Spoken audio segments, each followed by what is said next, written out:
foundation, 20 feet down into its beam, completely intact. And I actually went there and watched them take cables, big truck, and put it back up onto its foundation.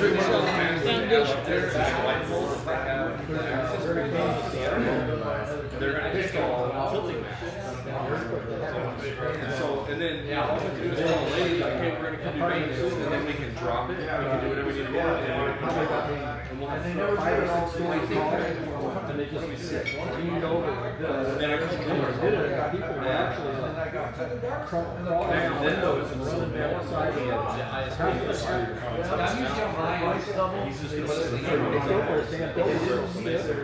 and they just keep it way down like that.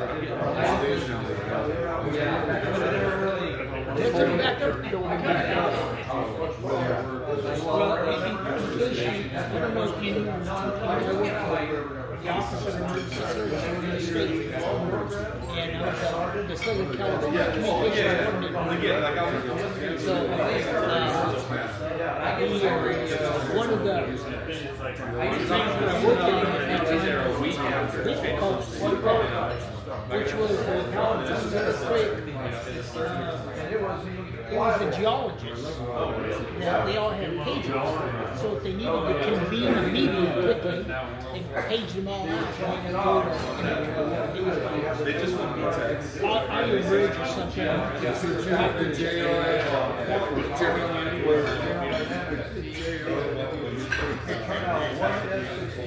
They short then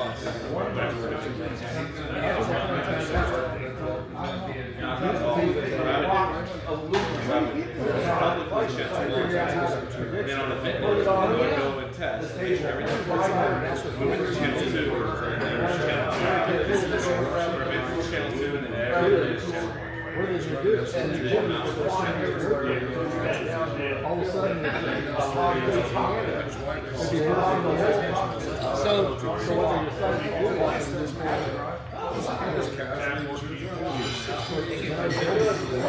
and then all those scraps.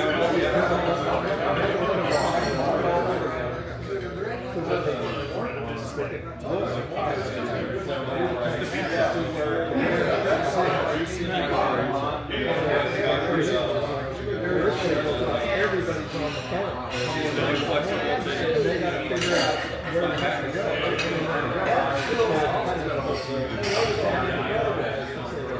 Okay, this area here really got to have some time to get. So here that's the back.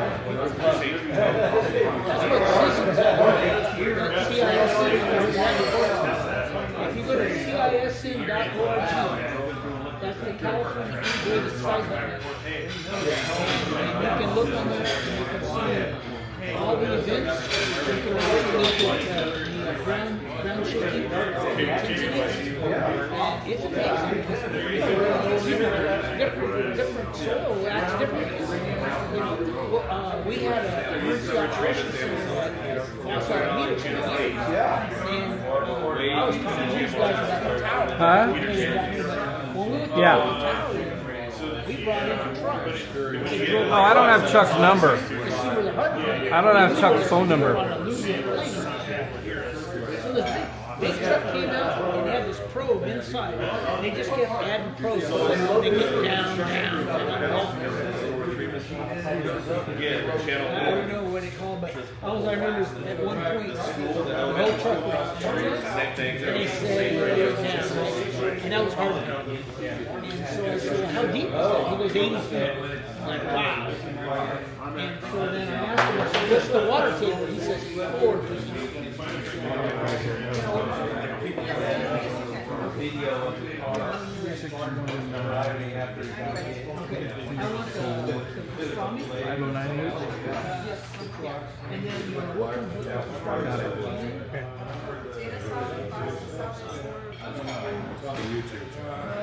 How's your cold one? I guess better one.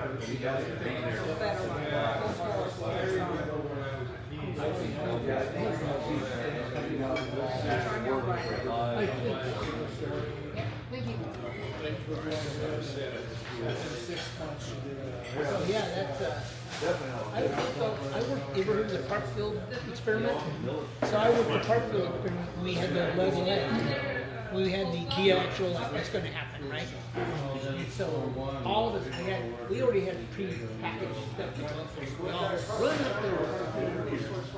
And there's on Highway 41, there's the James Dean Memorial. So that was our plan, was to set up the James Dean Memorial. We had phone lines plumbed in on the fences. And we're sitting there, and the director, and he's like, well, where's everybody? We expect people, right? Nobody but us were there. So he says, hey, why don't you take a drive up the valley and go and see what you can find out. I get up there, and it's just a menagerie of satellite trucks and TV, you know. But we waited, nothing happened. And so I'll never forget, everybody left, and I'm the last guy alive. And the car, I still had Dodge Aero skate car, and stuff and all this equipment. It was Channel 3 from Sacramento was there and interviewed me. They always tell them to talk to the PIL. Well, the PIL had already left, so it was just me. They talked to me, and so when that hit the news in Sacramento, they called me, my equipment in the car. And they said, yeah, it's a little embarrassing stuff and all that. I told you I needed a bigger vehicle. Because I had a portable SAP unit and all that. And back then it was really large. What's funny about that part field is it's right here on that.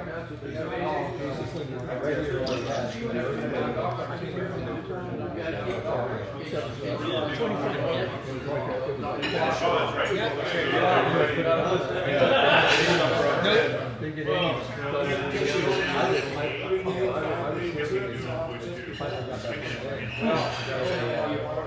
The joke was kind of, if you want to stop at every place, put a bunch of instruments. Yeah. Yeah, because they have lasers going across the valley. Yeah. They got strain meters going across the fault trace and everything.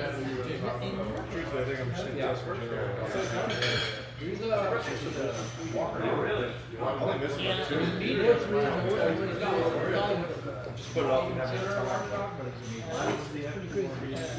One time we had an offsite meeting in Del Mar. We invited the to come up and give us a talk. And we got a little kidney bus and we drove around San Diego and showed us all the places. Back then, that was before a lot of the bridge, for reinforcement. Yeah, before Milford. Yeah. And so we drove around and we saw the masonry, reinforced masonry, and all that. Pat's a good guy, but he's like a really acquisitional environment. How come they call him a seismologist? Well, they call him a geol. Is that what it is? Tom Rockwell at paleoseismology. Pat's got his news kid. So I was on the show. Oh, yeah. The news goes to him all the time. He's like Lucy Jones. Yeah. So he was, we had a job at Palomar Airport. Daylight. We had to get in there and look at it. There's this one guy that's like an anti-development guy that, raised the big scheme, got the news out there and all this stuff, accused us of, we were just going to bury the fault and not tell anybody about it and all this stuff. It was all over the news.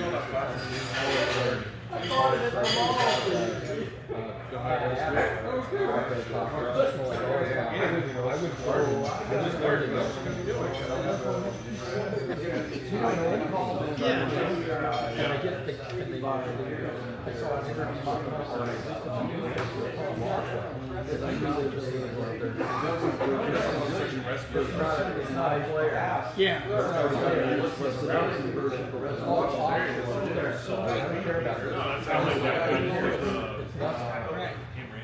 So the guy that knew about it didn't care to see it. And the guy on the news, You know, it makes news. I kind of wondered, Can I order something? Yes. I would like a corned beef sandwich just with on rye, with mustard, and that's all. Nothing else on it. And actually, give me 2 of them. Just the sandwich. 2 sandwiches on rye. 2 corned beef sandwiches on And rye. a side? Just do you have like potato salad? Yes. Just have potato salad. 2 times. And mustard, spicy? Yeah, there's normal deli mustard, Uh-huh. the Jewish mustard if you have something like that. Yeah? Spicy mustard. Yeah, okay. Okay. And then that's it, just my Diet Coke. Thank you.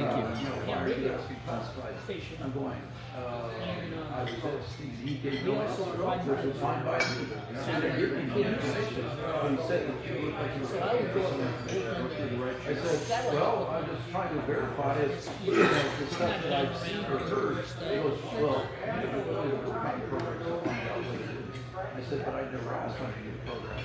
You know, I didn't have a email on any of those until I worked with them.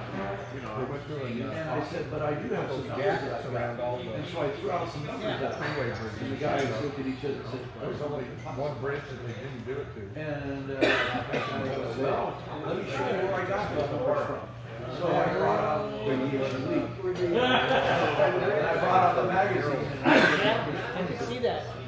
And they looked at it and they said, well, sometimes they print something. Then they don't have to worry about the mirror. And so I looked at the guys and I go, oh, so now you're confirming those are real numbers? Oh, now they look at each other like, did we just? I said, I have my phone ready for you. I called it.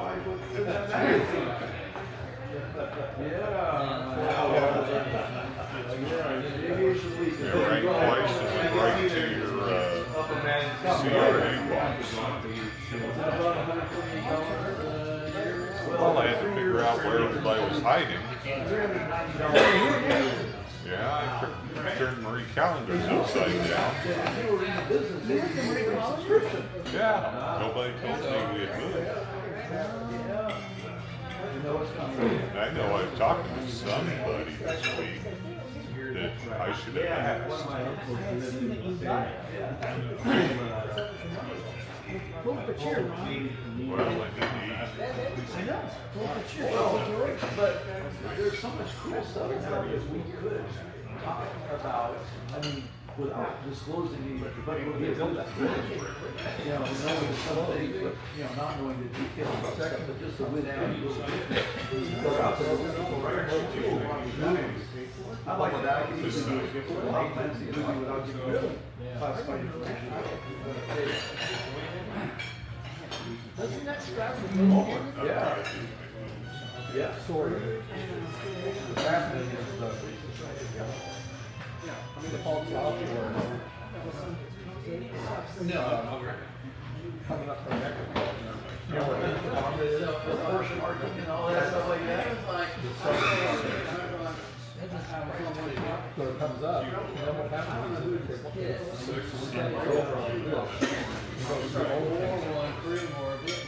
what happens when you step like that, the bay opens up. The bay. So all I can say is when I saw the bay, it's like server kind of chat portion marks. There isn't like one fault taking up all the maintenance. Would be there. Yeah, I mean, I'm just 6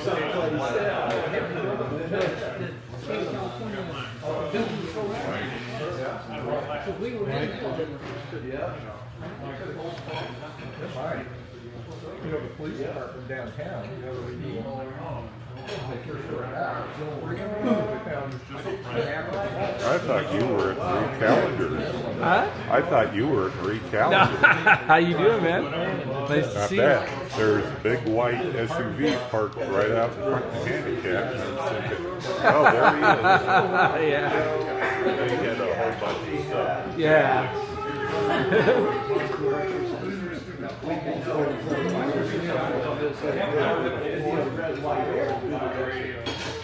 There's somebody right there. Runs up and kind of goes through Coronado.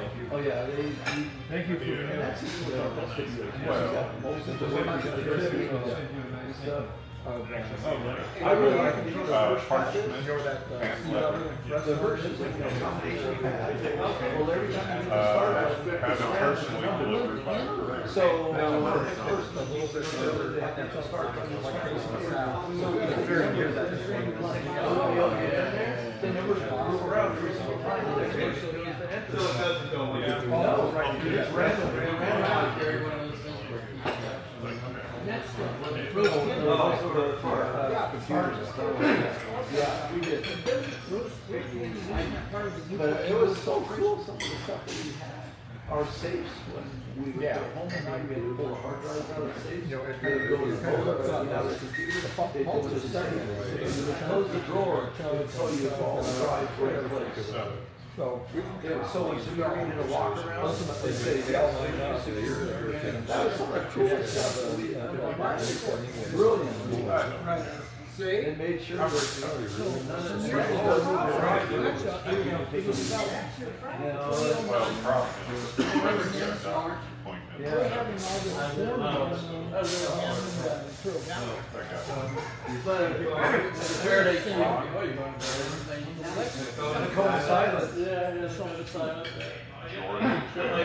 having all this I'll tell you what, look like another really good about kind of swarm going on just south of Calexico. stuff like that. We all The FCC has this thing called Project Roll Call. everything was And what that is they go out and they start up equipment. And they basically do, the way I describe it is this. They look at our spectrum and they like snap the top.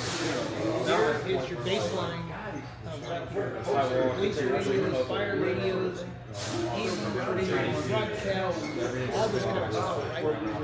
Your normal EMS, all this stuff. And then when the event occurs, they go back and they take the same analysis, do the same analysis, and then look for anomalies.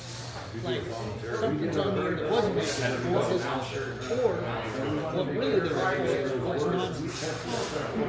And where they just it's really kind of developed by the FCC.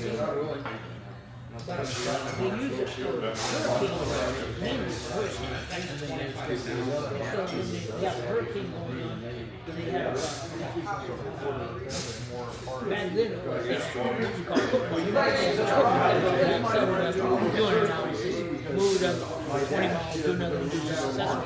Now they're all along the coast. Actually, all over the border, they have fixed sites. They can look at do all this analysis. So when a hurricane's coming in, they do an analysis before it hits.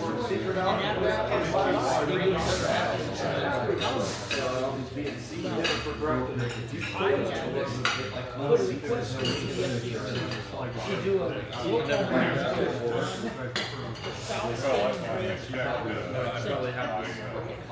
mainly pocket wall for the border. doesn't have I wanted them to look at that, do analysis.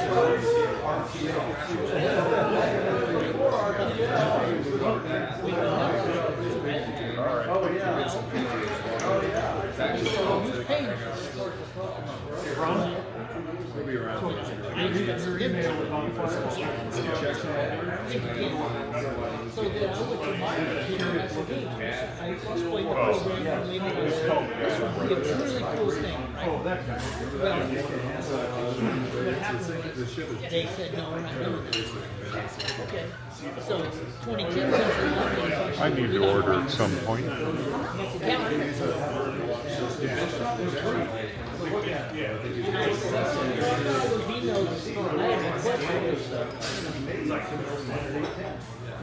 got when I get a box, then the vibration.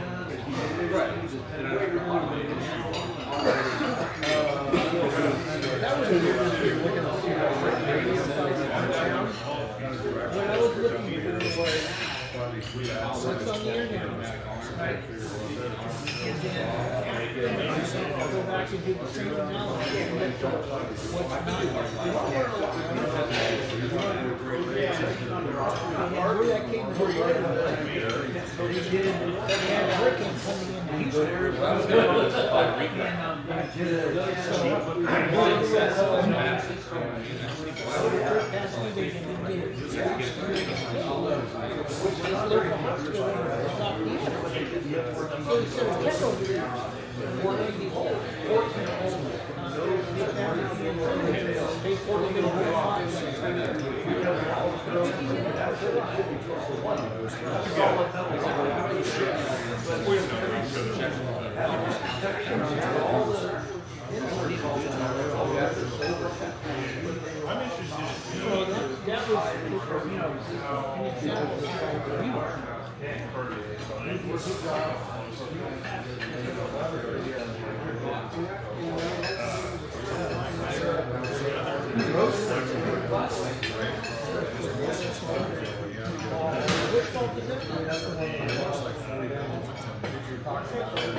Yeah, it's funny.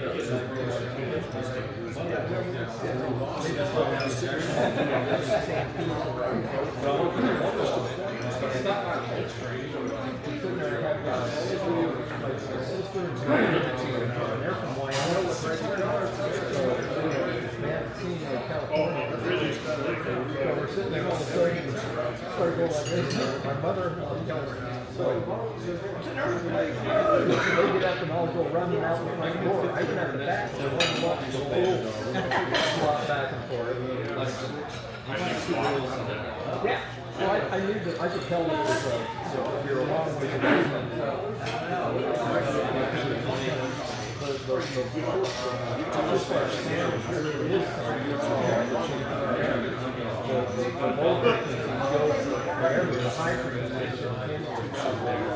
so you can tell by the how you're doing this, how far away the phone is. Last time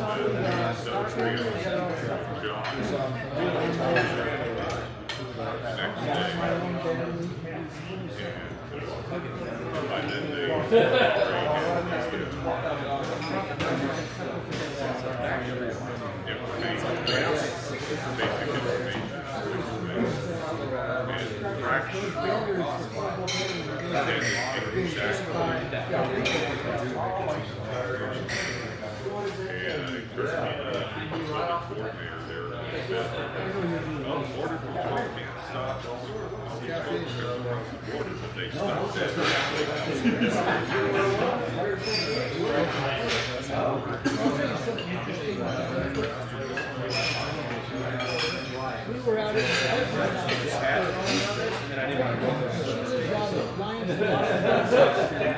I've done it where like, so you do a side profile and then you order and then infusion, just wrap it, wrap it 360 down in the valley. And the hills like molten rocks. I could hear the boxes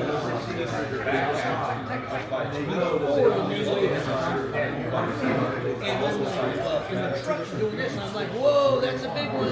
I went inside, she has satellite, we spread out. Me got insistent to find out where it was at. And the information was just going.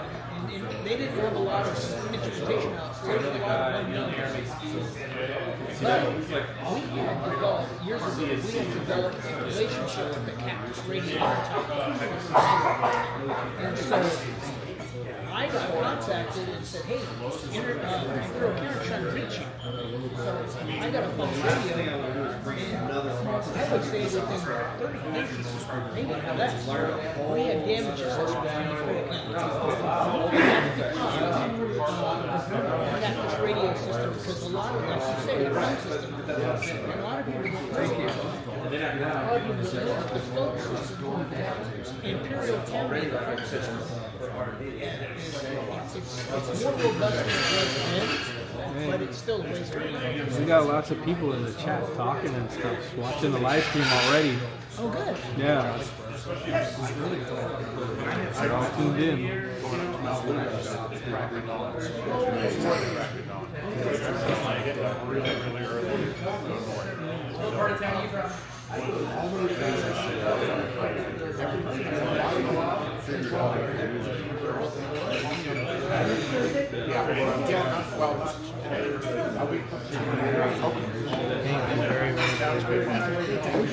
One second. What time is it normally? 6:41. So what time do you want to kick this off? I put in there. Oh, thank you. I put in there between 6:45 and 7. Okay. So we got. Well, it's almost 6:45. So Is Rob here? no, Rob is in LA.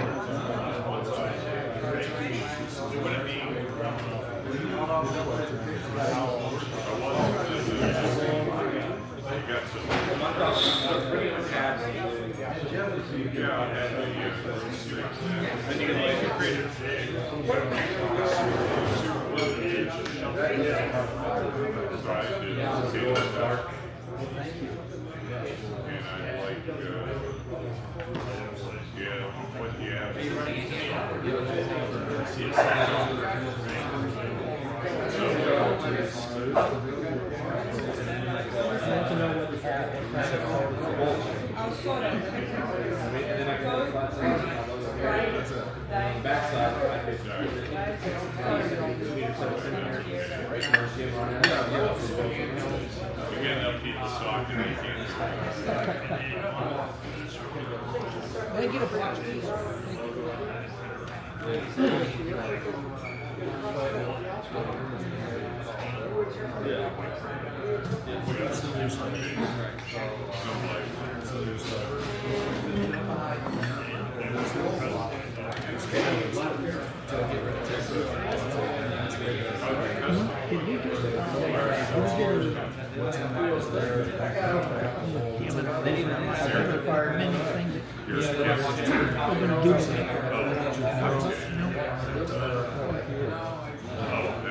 We didn't get anything like that.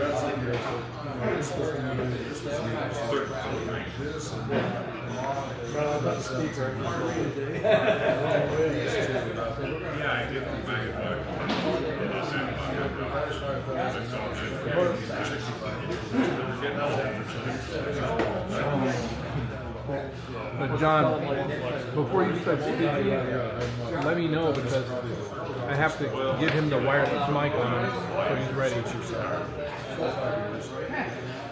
course, I looked at it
Right?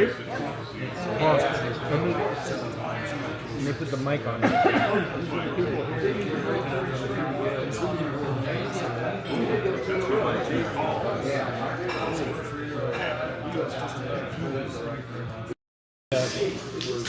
Everybody has to sign in.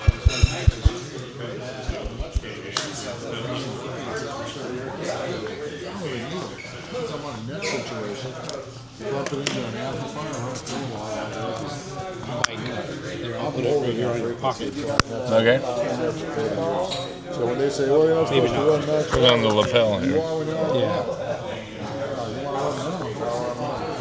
because I got a battery or something like that. That should be good. Okay. Justin, up there.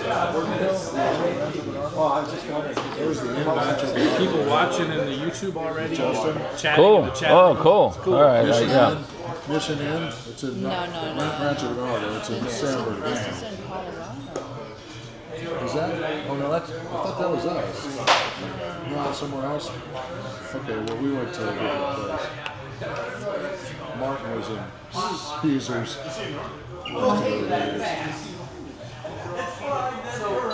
We go out. I think that was our first night out. No, August 5th. That was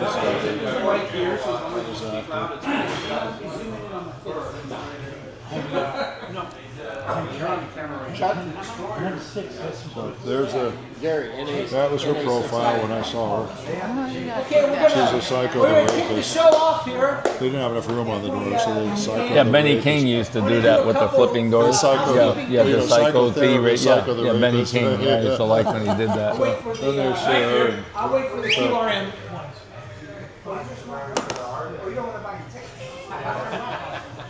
Okay, we're gonna kick the meeting off here.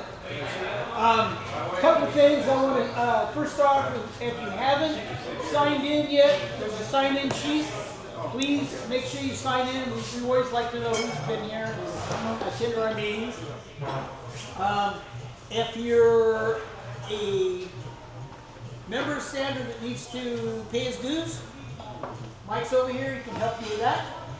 Also, if you haven't purchased any tickets, we'd really appreciate that you would do that, and I'll tell you why, because we're trying to, get good things to give away at these meetings, but it all comes back to ticket sales. If the ticket sales aren't there, then we can't really do that. Oh, no ticket, no laundry. We have 2 tri-band radios, a handheld and a mobile. If you would like to see something else as a prize, give us a note, send us an email, let us know what you're interested in, because we've been thinking a lot about what are people interested in, what would they be more interested in buying tickets for, and that sort of thing. The RF hack is a pretty exciting device, but they're not cheap, so if we don't have tickets, so we can't buy those either. All right.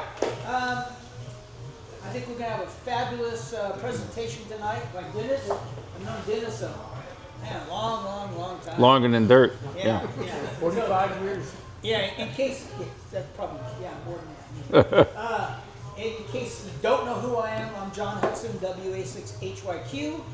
You'll hear some people call me Johnny. Those are typically the folks that have been around a while that know me as I grew up on radio in San Diego. I'm currently the president of this club, and I'm very honored to hold that position. Catfish Jr. Oh man, Catfish, they call him Catfish was my father. So he was also a ham. Anyways, I just give you a quick update if you haven't heard. You know, we're in the process of moving our high pass repeater. It probably doesn't affect maybe not even one of you in here, but being members of Sandra, it's important to know that when we're doing something like that, the location where high pass is located is very close to the Golden Acorn Casino, kind of south and east, up on the ridge. The house that we had our site at, the lady who lived there passed away. Her family is in the process of selling it. If you would like to buy your property so we could stay there, she's asking $190,000 for an 8-acre, almost a 9-acre parcel. Double one. No, it's a single one. Oh, it's single one. And a single one. Cozy. Yeah. So, anyways, we're in the process of doing that. We have another location that we're working on. There has to be some groundwork done. Ground is in, leveling a pad, because the radio vault is actually a 8 by 10 Conex container that's been built out into a radio shelter, and it has 2 towers on it. If you haven't seen Norm's video on that you got to post it on your site, right? Yeah. So you can go and look at that and see what the vault looks like. And the location we're moving it to is actually going to be a little further south and west, right? Southwest, yeah. Southwest. Yeah. 500 meters, not far. She's getting Oh yeah, and it's amazing. Norm has a photograph from the new site, and in the sunset you can see Mount Otay. You can see our Sandra site there. Yeah. Any pictures from it. Really a cool photograph. So it may not have exactly the same coverage that we have from its current location, but it will provide coverage. Yeah, it'll be pretty good. Yeah. And so, but it will provide that back county area that we don't have with some of our other systems. So, we're also going to have, you guys know who Craig Williams is? W6 CAW. I almost said LAW, but that's Larry Smith. Greg Williams? Craig Williams. Yeah, Craig. What did I say? Craig Smith? Jim Smith? Stop! Buy a CB. Come on now. Anyways, gosh, you guys have to be around. So Craig Williams has a 2-meter repeater, I believe, out there that's also part of their local group. We're going to move that into our vault as well, so we'll be co-located. And then the Sandra repeater on 145.24 has a 220 link that talks into Otay. So during the net nights, we link those up. So, all right. Let's go around the room and see who all's here. And Dennis, why don't we start with you? Dennis, N6KI, your speaker tonight. Greg, N6NYX, my YL, Renee. Ron Jordan, KA6NFX. Jared Knight, KO60JD. Richard, KN6, JYS. Dennis to the north. Yeah, that's Dennis to the north. Everybody, KF6 RMX. Roger, W6CB8, Vector Trophy. Oh my God, Roger not in a mobile. Hey, Roger not in a mobile. Julian. KN6 RCZ10. John, N6IMI. Steven, KJ6 PXN. Gary, NA6NA. Chad, N6SUG. Jerry, W6KIM. Joe, N6SMO. Robert, N9SUD. Norman, KE6VDW, Vice President. Noel, A36KA. Steve, K6RSA. Ray, WA6NVL. Joe, Mike, AJ6 today, Twin Springs. Alright. I will tell you that when we went out, was it last Tuesday? No, not Tuesday. It was a week ago Tuesday. When we went out to High Pass to start taking and getting rid of some old equipment. And I was cleaning out the old stuff and then preparing for the move. I have a 1988 Ford Ranger pulling a homemade 5x10 trailer, you know, a little utility trailer that I used to take 3-wheelers to the desert on. And everything was going great. We got just south of Golden Acorn and my Ranger crapped out. And I'm freaking out because I'm like, what am I going to do? And Mike was with his Tesla. I had never ridden in a Tesla before. But after he and I made a few runs back and forth to Alpine and to his house, ran out of power. Yeah. Anyways, long story short, one of my buddies came and had a flatbed. He got me home. The trailer's still out there. If you guys are interested in 5 MSR 2000s that have rat stuff all over, let me know. I'd be glad to give them to you. So anyways, we needless to say, I had a great time that day. But we're on the road now. All right? You want anything to say, Jerry? Question. Between this location and Marie Collinder's, which one do you like better? Hold your hand up if you like Marie Collinder's better. Hold your hand up if you like this location better. Kind of a tie. I was considering talking to management and seeing if we could get this place as kind of our new permanent home. And try and get the back room. But understand this is not where we normally go. No, the back room is much better. Yeah. So, okay. Well, you guys over here have anything to say before we take the show on the road here? Last comment. What's that? Earlier they said that the group over there now takes it like twice a month. Okay. That's why I caught it today. All right. Well, I'll talk to them and see. We only do it quarterly, so we'll see. So, Mike, what do you say before we get this thing on? No. Pretty much that's the date on it. You haven't paid your dues, pay them. Oh, notice the way you said that. All right. So, Dennis, come on up. Come on up. Yeah, come on up. Oh. Get your show off. Oh, I thought I was going to do it right from here. Oh, Without okay. standing, yeah. I don't think I need to stand. I'll say this about, I've known him an awfully long time, but I got a call from him here, about 6 months ago, 5 months ago. He says, I hear you have a tube tester. So he came over to the house and we tested it. I don't know how many tubes. Yeah. Quite a few. We had a good time. 6L6. Okay. So where is my, is this, oh, they hear me on this? Or, oh, there it is. Oh, there we go, 1, 2. Norm thought you would be over here so that you'd be looking up and down. Oh, I'm looking, I got the screen right here. So, You can see this.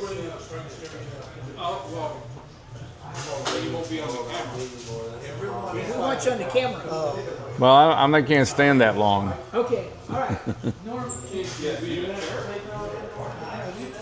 Can you sit? Can you sit over there? Sit where? If you're, Oh, Can we put a chair there maybe? Or? yeah. No, I'll tough it out. No, it's okay, I'll tough it out. Huh? Okay. I can get a table over here maybe? No, Stool? no, it's all right. Chair or stool? It's okay. It's all All right. right. 1, 2, 1, 2. Oh, there we go. Oh. Echo. Jerry, turn the reverb off on the speaker. Yeah, I think he's in the, no, it's okay. I think I was just too close. Oh, okay. Can you guys hear down the end down there? Or turn it up at least. Hello? 1, 2, 1, 2, 1, 2. 1, 2.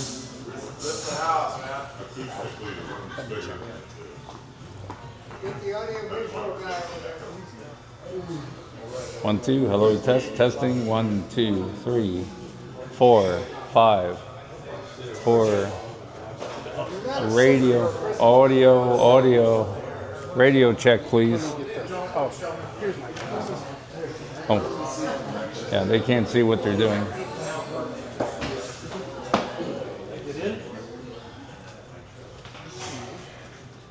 One, two, testing. 1, 2, 3, 4, 5, 5, 5, 5, 5. Pump up the volume. Pump up.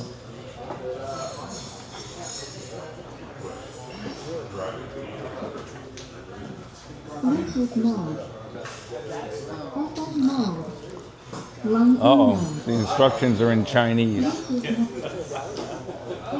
Anybody speak Mandarin here? I know. Anyone speak Mandarin here?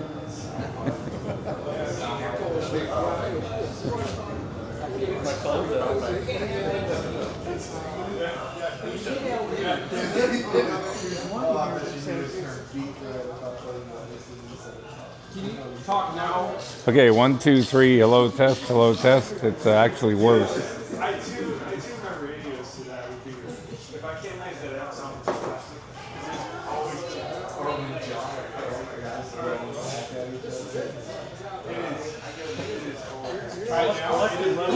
Testing 1, 2. So there you go. Whatever you did, that helps.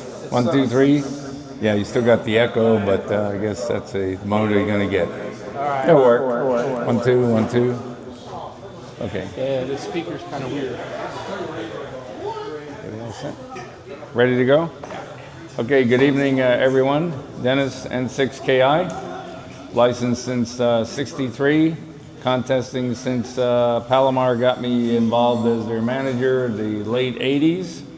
Took them from 36th place in 4 years to first place 3 times in a row into the early 90s, and then retired. And then got into real contesting with local guys and down to Mexico and here and there. So what I've made is a presentation for those that have never seen, know nothing about contesting. What do I do? How can I get started?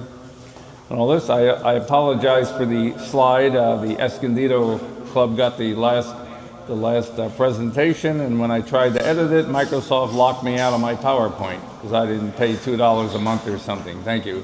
Anyway, I'll get it fixed. So contesting is also known as radio sport. And by the way, every 4 years there is an Olympic of contesting. They take the top 100 contesters from all over the world, and they go to different places like the Olympics, and they set up a level playing field. 2 operators per station, all have similar power radios, all have the same tower and antennas, and so no geographical advantage, and they all compete on the second weekend of July, and it'll be in the UK this year. And that's called the WRTC, World Radio something something. Anyway, it'll be around. Okay, so, oh yeah, Hampson 63, Contester 89, Lead Park. I work most major CW, a few sideband, and I concentrate on training new operators and finding them equipment and other people to assist them if it gets really technical. I have this is the late Paul. Did anybody know WN6K, who passed away a few years ago? Dennis over there. Anyway, he was one of the better contesters in town. Anyway, Paul had co-presented this presentation with me in the past, so I didn't take the slide out in memory of Paul. Whoop, I'm going backwards. I gotta go forward. Here we go. Okay, so why do you want to contest? Number one, to become a better operator, better listener, how to hear signals in the noise, the static, and the other interference from other stations. It validates your station integrity to see how your equipment is working. You're really pushing it to the max. You can win awards, you can win plaques, and you can get it for worked all and. And also you can get awards for, during the contest, there will be countries on the air that are not normally on the air. So if you're trying to get worked all countries, worked all this, you can get entities that you wouldn't normally hear. So it's a good thing to get in there. Even if you just make 5 or 10 contacts, you might get 10 contacts in 5 new entities, 5 new countries. You can prepare for field day, which is not a contest. That's a joke. And and you can get out of honeydews from your better half. And it's fun. Now, who can contest? Look at that. Just about anybody. Okay, so what do you need? Minimum equipment. A good starter radio, doesn't have to be brand new. There's one that this guy here set him up with initially. Hello, Greg, wake up. Right, that's your radio up there, right? Your TS-850? That is a great starter radio you can get for $300 or $400 these days, and it can compete with the best of them. And you need an antenna, could be just a wire, and you need a computer, and you don't have to have the latest. Unfortunately, you need to have Windows because there's not much that runs on Linux and Apple. And a Windows 7 computer is actually primo if you just dedicate it to contests. All the newer versions all just complicate your life. So if you get an old Windows 7 laptop, don't worry, just stay off the internet, you know, as far as surfing and all for security. It'll work just fine, and it works pretty much all the major contest logging programs. Okay, icing on the cake. A transceiver, okay, with RIT and an AB VFO. What is that? RIT is, if you guys remember you're on a net or something, or people are calling you, and some are calling you off frequency. You don't want to touch your main dial to tune them in. So you want to move your receiver without affecting your transmitter. That's called receiver incremental tuning. So you do want to have a radio that has an RIT control so that you don't touch your main dial and move all over the place. And 2 VFOs, because you could be calling CQ on one of your VFOs and quickly going over to the other VFO in between your CQs and tuning around to jump somebody else who's calling CQ once you get good at the game. You want a computer rig interface. Those, you know, you can have even a 9-pin serial port, and they sell little converters to USB, or you have a USB port. So you want the radio to track your program, so when you log a guy, it puts the right time and frequency and date. And that's pretty much, I mean, you don't have to, but it's good for when they're doing log checking, when you send your logs into the sponsors. A tri-band antenna, like a Yagi, is, you know, next step up if you know, can do it. And that just multiplies you by 10, you know, your signal, your power. Antenna for 80 and 160 meters, and 40, I should have said too. A wire dipole or a random wire loaded up will get you by. And yeah, you can probably, what's the shortest end fed that'll work 80 meters? Anybody know on these? About 70 feet? Okay. So, but you can get on 40 with less wire than that. And 80 and 160 meters can get very tough to work in contests because it's hard to radiate on these short antennas, and there's a lot of noise on those bands. A separate receive antenna port is neat. You won't find too many of the older radios, but you could modify it so that you can have a switch where if you have a lot of noise in your area, you can lay out put another antenna up to receive. If you have some land, you can put a couple of 100-foot wire just to receive on. Anyway, and you could do loops and other receive antenna schemes. But again, not 100% necessary. Icing on the cake if the radio has a separate antenna port. Receive antenna. Okay, software. It will do the logging. It will do the keying if you're you'll be hitting the function keys, whether voice or CW, and if a lot of the radios have an internal voice keyer, or you can use an external one for calling CQ. If you're really getting into it and you're going to be talking for hours and hours, it's good to have something that has your recording for things you're repeating, because you're not going to have any voice left by the end of the weekend if you don't do that. But if you just put a few hours in here and here, you don't have to have the voice keyer putting out your CQs or sending whatever your exchanges to the other party. And of course, the logging program is checking to make sure you don't work the same guy twice on the same band, unless that's allowed. There are some crazy contests. For most contests, How do you accomplish that, Dennis? How does your computer you have to be connected to the internet, or?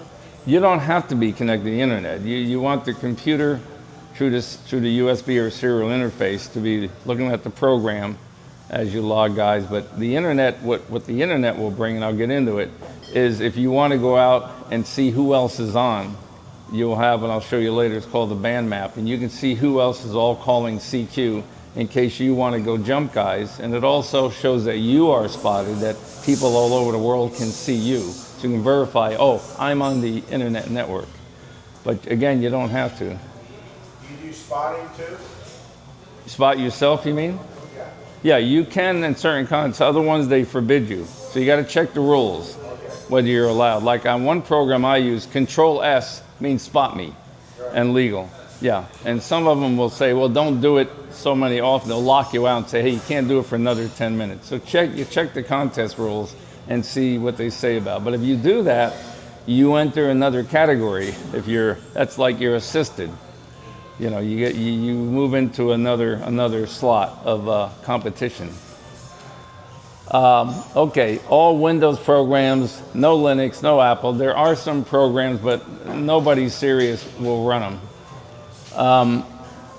Some of the programs that you can get are up here, WinTest. We were using, but we've gravitated toward a free one called DXlog, which I can assist anybody with. Very good, powerful, but more easy to use program, which is also free. Now, the guys that are race car drivers, they run N1MM, and that is also free, but it can be very intimidating if you don't eat bits and bytes for breakfast for that. But all the champion guys, the race car drivers, they run N1MM. N3FJP has been around for years, and I believe he does charge for that, but I think it's one of the simplest ones to use, from what I've heard from the beginners. DXlog, we mentioned, yeah. And then there are, for a certain contest, if you buy a program and it's something obscure, some people who sponsor the contest provide a version for you to run. You download it, but very seldom. Okay, here's what you need to start out. A very comfortable headset. Do not use a speaker. I mean, unless you sit in an anechoic chamber. Also, people, noise, distractions. So you want a comfortable headset. Buy the best comfortable one. There's so many out there. Radio Sport, Heil, find out. Borrow one. If you can, borrow one from a buddy before you put money, because you can put hundreds of dollars into these headsets. A foot switch, you want to keep your hand on the keyboard most of the time, seldom on the mouse, and try and do everything from the keyboard. Makes you go faster and less fatiguing. The foot switch is, I recommend, I didn't put it in here, but if you forget, you'll send me an email. That I know of one that is very non-fatiguing, that you rest your foot, made by Line Master in Connecticut. And I can put that out later to tell you that. Okay, the digital voice keyer, again, so if you're calling CQ by voice and you're doing it for hours and hours, make the recording. The less you use your voice, the more energy you're gonna have and not a sore throat at the end of the weekend.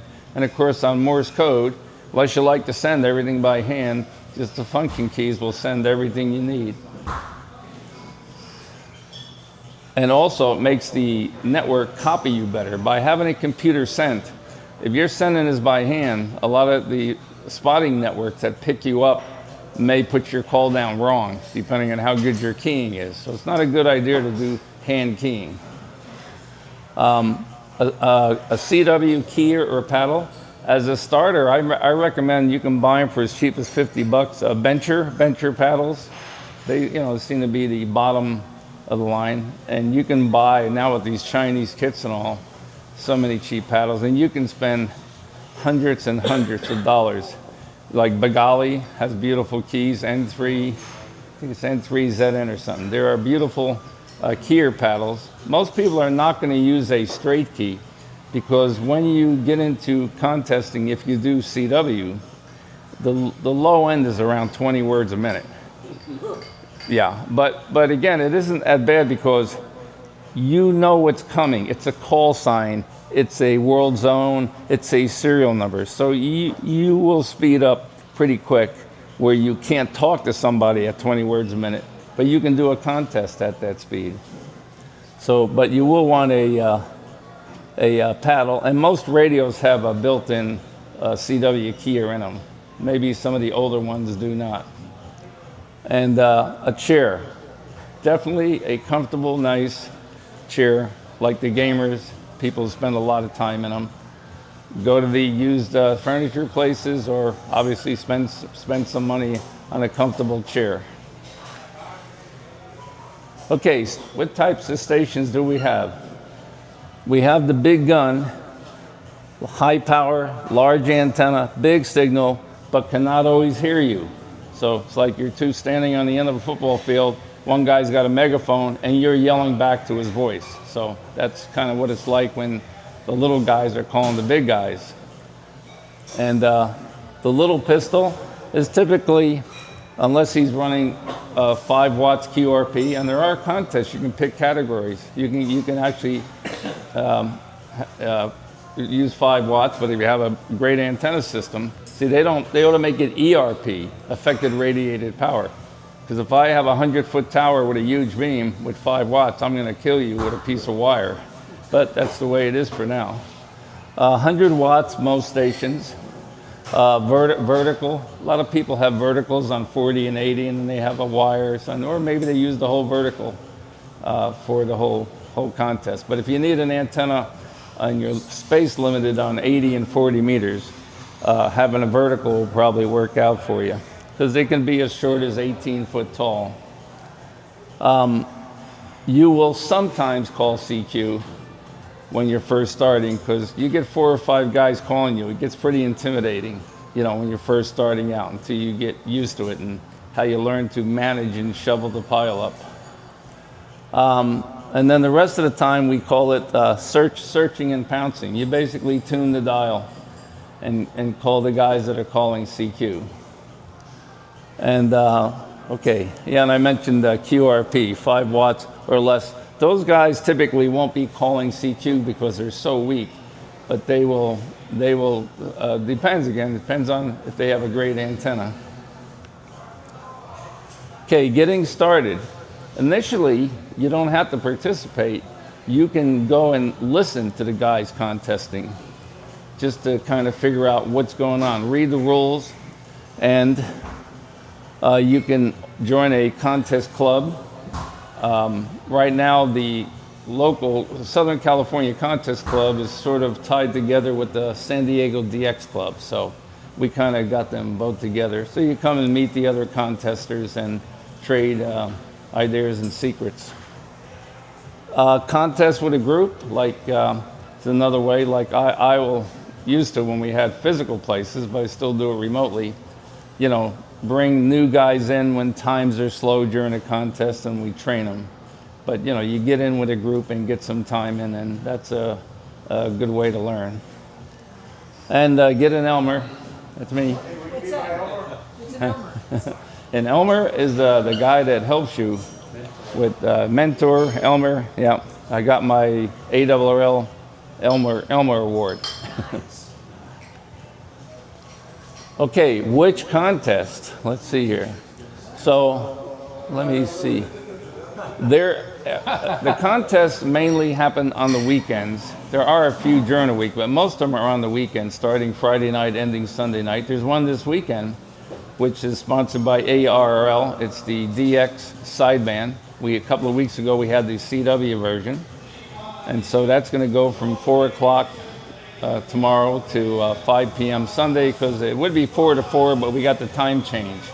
So it goes from 4 o'clock Friday and will end 5 o'clock on Sunday. Whoops, I went backwards. Oh, and a good site, like to see which contests are going on in time brackets, is contesting.com. And you can go and look a week ahead or months ahead, and this way you could plan, oh, I'd like to see if I can participate in that contest. And there's usually links for the contest rules and other information about each contest.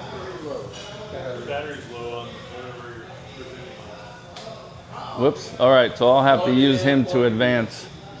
I can't. Oh, you need to plug it in. No? It says you might want to plug in your PC. You got it, whatever you did. There you go. Okay. Oops. Yeah, B, real quick.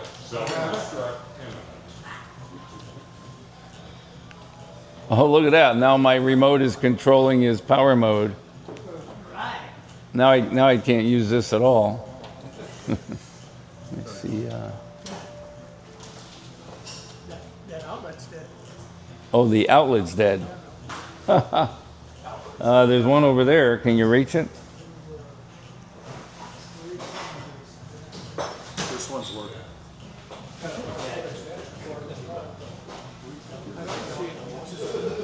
Yeah, can you get rid of that? If you just click on the main screen, will it go away? I got a full You charge. got plenty. Here, take this. I got a full charge.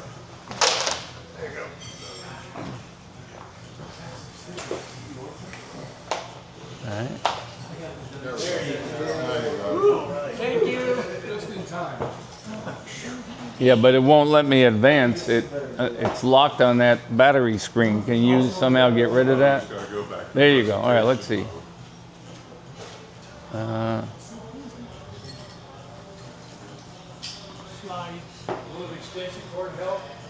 No, he got it. It's okay. Let's see if I can. Okay, so some of the most popular contests are, like this weekend is ARRL DX. A couple of weeks ago in February we had CW, and now we got this March for sideband. CQWPX, that is a really good one. The last weekend of March, and you could be as rare as working a guy in Tibet, because you have a guy who's got a new call, is new to contesting, will come on the air, and his prefix is K06. So you get points for each different prefix you work. And there ain't a lot of guys with just starting out that are in contests, and so you could be rare and be brand new just by your prefix.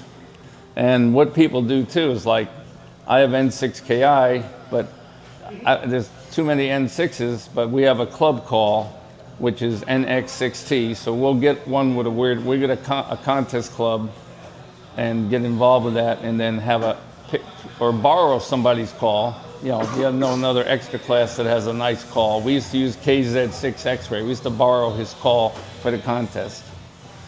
There you go. Got field day, of course. CQ Worldwide is the worldwide big one. That's where all the big boys play from all over the world. The phone is the end of October, and the CW is usually on Thanksgiving weekend, unfortunately. ARRL Sweepstakes is very, very popular. That's just, you're just working US and Canada, and that's in November. The ARRL DX 10 meter, which happens in December, very popular, especially with technicians, because that's the only band they can work on HF, at least on phone. I think do you have CW privileges for a technician in any of the other bands? I don't know.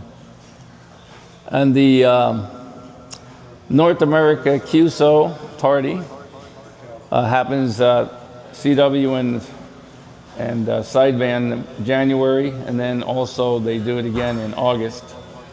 And CQP, each state, most states have their own QSO party where everybody in the world tries and works all counties of that state. The most popular one in the world is the California QSO party. People from all over the world try to contact all the 58 counties in California. And that happens in October, first week in October. Which county in California do you think is the hardest to get?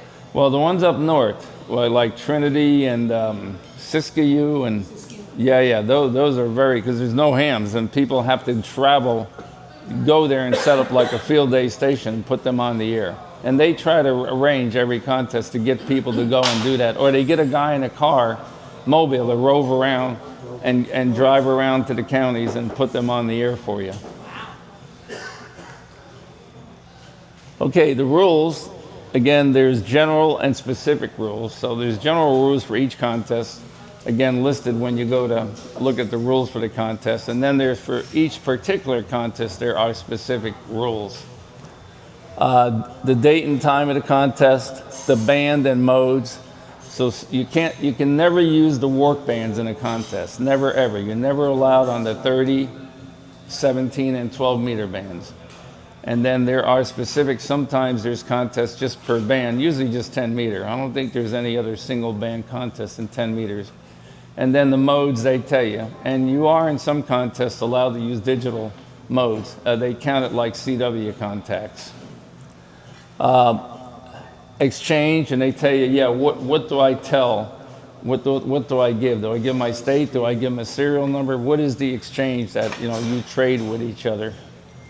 And there also may be rules on how often you can change bands. As a single operator, most contests, a guy can say, oh, I need your state. Hey, will you please move from 40 to 20 meters? But other ones, if you're multi-operators, usually you're stuck on a band for 10 minutes. So somebody who asks you to move, say, sorry, I can't. Unless you're in a mode where later on, where you have two of you on the air running two bands at once, and then you can say, hey, we're also on this frequency, call us over there. But as a single operator, you can jump. If you're in a regular multi, you may be stuck. Multi-operator, one radio, you could be stuck on a band for 10 minutes at a time. Multipliers are for each contest different things. A country, a state, a county. Again, the contest denotes what gets you more points. And like in what we call the WPX, a prefix. When you work that the first time you get a prefix. Scoring will be done by the program, so you shouldn't have to worry about that at all. It'll tabulate your score. Where and when to send the log when you're done is in the rules. And you have to submit a file format called Cabrillo.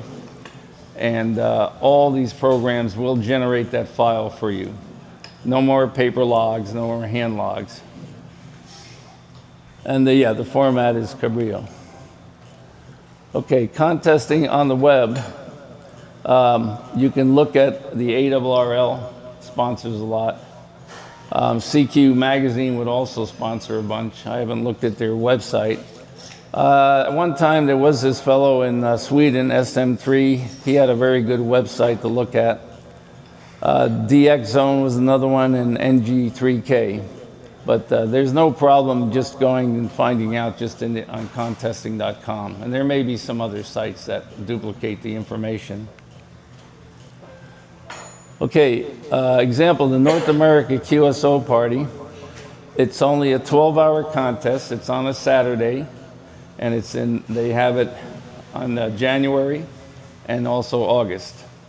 And a single operator is allowed to work 10 of the 12 hours. Multi-operator can work the whole 12 hours.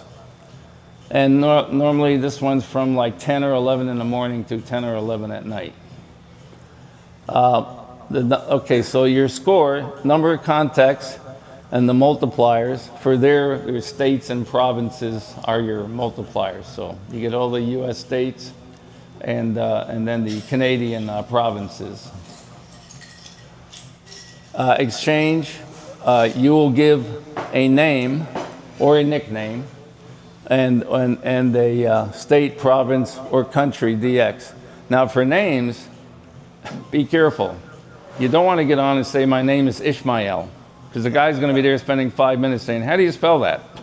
Waste a lot of time. So a lot of guys will pick easy names, like I use Tom, and other guys use Ed, or they're having fun, they'll pick a funny name, like when they had the voting problem in Florida years ago and the little pieces of paper screwed up the thing. So everybody was named Chad. And then we, because we had male and female operators, had a problem because you had to use one name. So like on Saturday Night Live, we became Pat because no one knew what sex Pat was. So you can play around with names.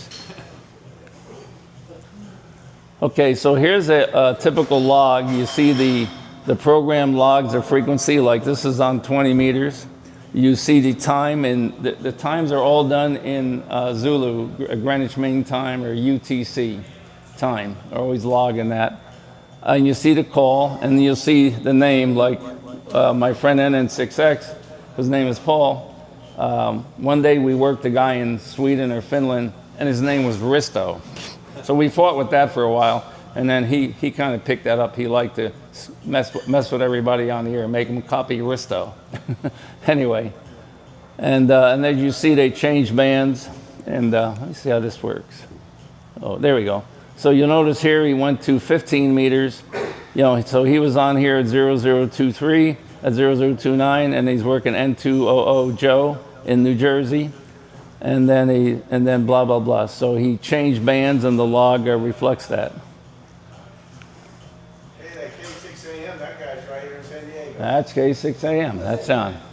Okay, operating pre-preparation. Practice. You can practice by listening, tuning around, listening to guys, what they call running pileups, where multiple guys are calling. The one thing you want to first learn is who owns the frequency. So the guy calling CQ owns the frequency until somebody knocks him out or removes. And you want to know, oh, that's the guy calling CQ, or that's the guy calling him, so you know when to jump in, and you don't want to call the wrong guy. You don't want to, or talk at the wrong time. So you learn who's the guy calling CQ, when is he done with the other station by saying thank you, QSL, and then he'll say N6KI, QRZ. And so you know when to jump the guy. You can, some of these programs, at least for CW, although they may have them for voice, especially CW, they have simulators. So it has a practice, it makes you, the computer becomes the guy on the other end, and you can practice working a contest when there is no contest. And the computer generates the guy you're calling. You need to learn phonetics. On a voice, of course. And, like one of the worst phonetics used in radio was great during AM days is G for golf. It gets buried in the noise. But if the guy's trying to get your call and you're trying to give him a phonetic, like for G, use Germany. He could have missed it. Okay, or Guatemala or something. But yeah, there are some phonetics that don't make it true. Most of them do work. My second to last is X. X-ray. I get echo. And I get echo a lot. You get echo when you say X-ray? Yeah. I don't know how they can do that. I don't know. Yeah, that's a tough one. And there's no X-rays. So the other thing is, if you're picking a call, be careful what you pick. Make sure you pick one. Like when I picked N6KI, I wanted, first of all, multi-syllable. So instead of saying this is WA6 Alpha Bravo Charlie, I can go N6KI. By the time I can get my call out 4 times by the time somebody gets their long call out. So pick a short, easy letters. Never pick a K or an E on the end of your call. They are the kiss of death. The K, especially on Morse code, meant over, confuses people. And then the E, a dit, gets easily lost in the noise. So these are 2 letters you probably want to stay away from. Okay, and yeah, and you can have different ways of, playing with your family or your better half or something. On the hold up a letter and they A alpha, B bravo, and learn the phonetics for the words. Of course, know your radio, learn your radio, RTFM, once in a while, or get the nifty accessory books from Bernie N6FN's company, and of course your software. And then you can join software groups too, like specialty groups, and learn more about your software and sign up for their updates and their reflector, what's going on with your software. And also one thing to learn, and that's by spending time on the air, is propagation. No wood band is open. You're not going to want to get on 160 meters in the middle of the day. And then you might not want to get on 10 meters in the middle of the night. So you got to know wood band is open. And you learn that by listening. And also you can look online for learn propagation. YouTube videos, a lot of videos how to learn propagation. Wood band to be on at what time of day.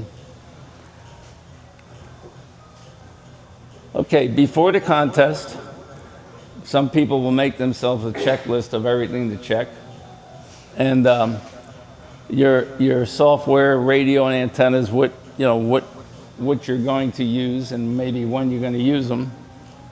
Have I say printed copy the old days, but have a window with the rules, sitting in another window in case you want to look something up quick. Have a plan, which band, which operator, if you have multi, which mode, what time off you may want to take. So work something up. Set goals for your first effort. So you don't have to get on and win the contest. Okay, I want to make 100 contacts.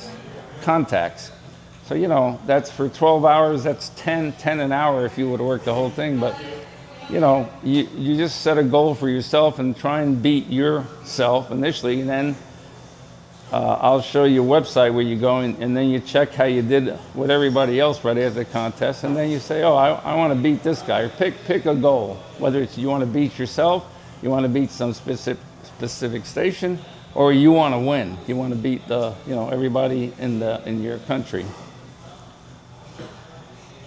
Remember to have fun. Okay, again, a band, you got to decide, which band to be on, especially at the start of the contest. And if like a band is going to go out, typically, in most of the HF earlier in the day, 10 meters is probably going to go away first. So you probably want to get as much as you can on the 10-meter band. And if it's, 5-band contest, you may say, oh, I'll spend the first 2 hours, if the propagation is there, on 10, then I'll go to 15. As you move lower frequency, it's going to be on open later and later. So as each band dies, you would move up to a lower frequency to a band that's open. Well, the log exchange and sent and received. It's the log as far as it will sometimes, depending on the program, pre-fill. It'll look at a database of all logs in the world of what the person has done, like maybe for the last 10 contests, and you can turn this on and off. And it'll suggest what they're probably going to give you. So if they're fading in and out and you're having trouble hearing, sometimes if it says Oregon, and then you look and listen, oh yeah, he's saying Oregon, you hear it fading in and out. So sometimes the pre-fills help you, sometimes they mess you up. And you say, oh yeah, I'll take that one, and it was wrong. And of course, asking for a repeat when you have to.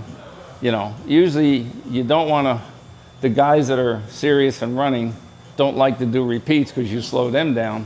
So the best thing is to get on frequency, learn who owns the frequency, and listen to the exchange. Most contests, it's the same. He's just going to go Paul, California, or something. Or if it's a serial number, then you have to pay attention, that he's counting. And so you missed it.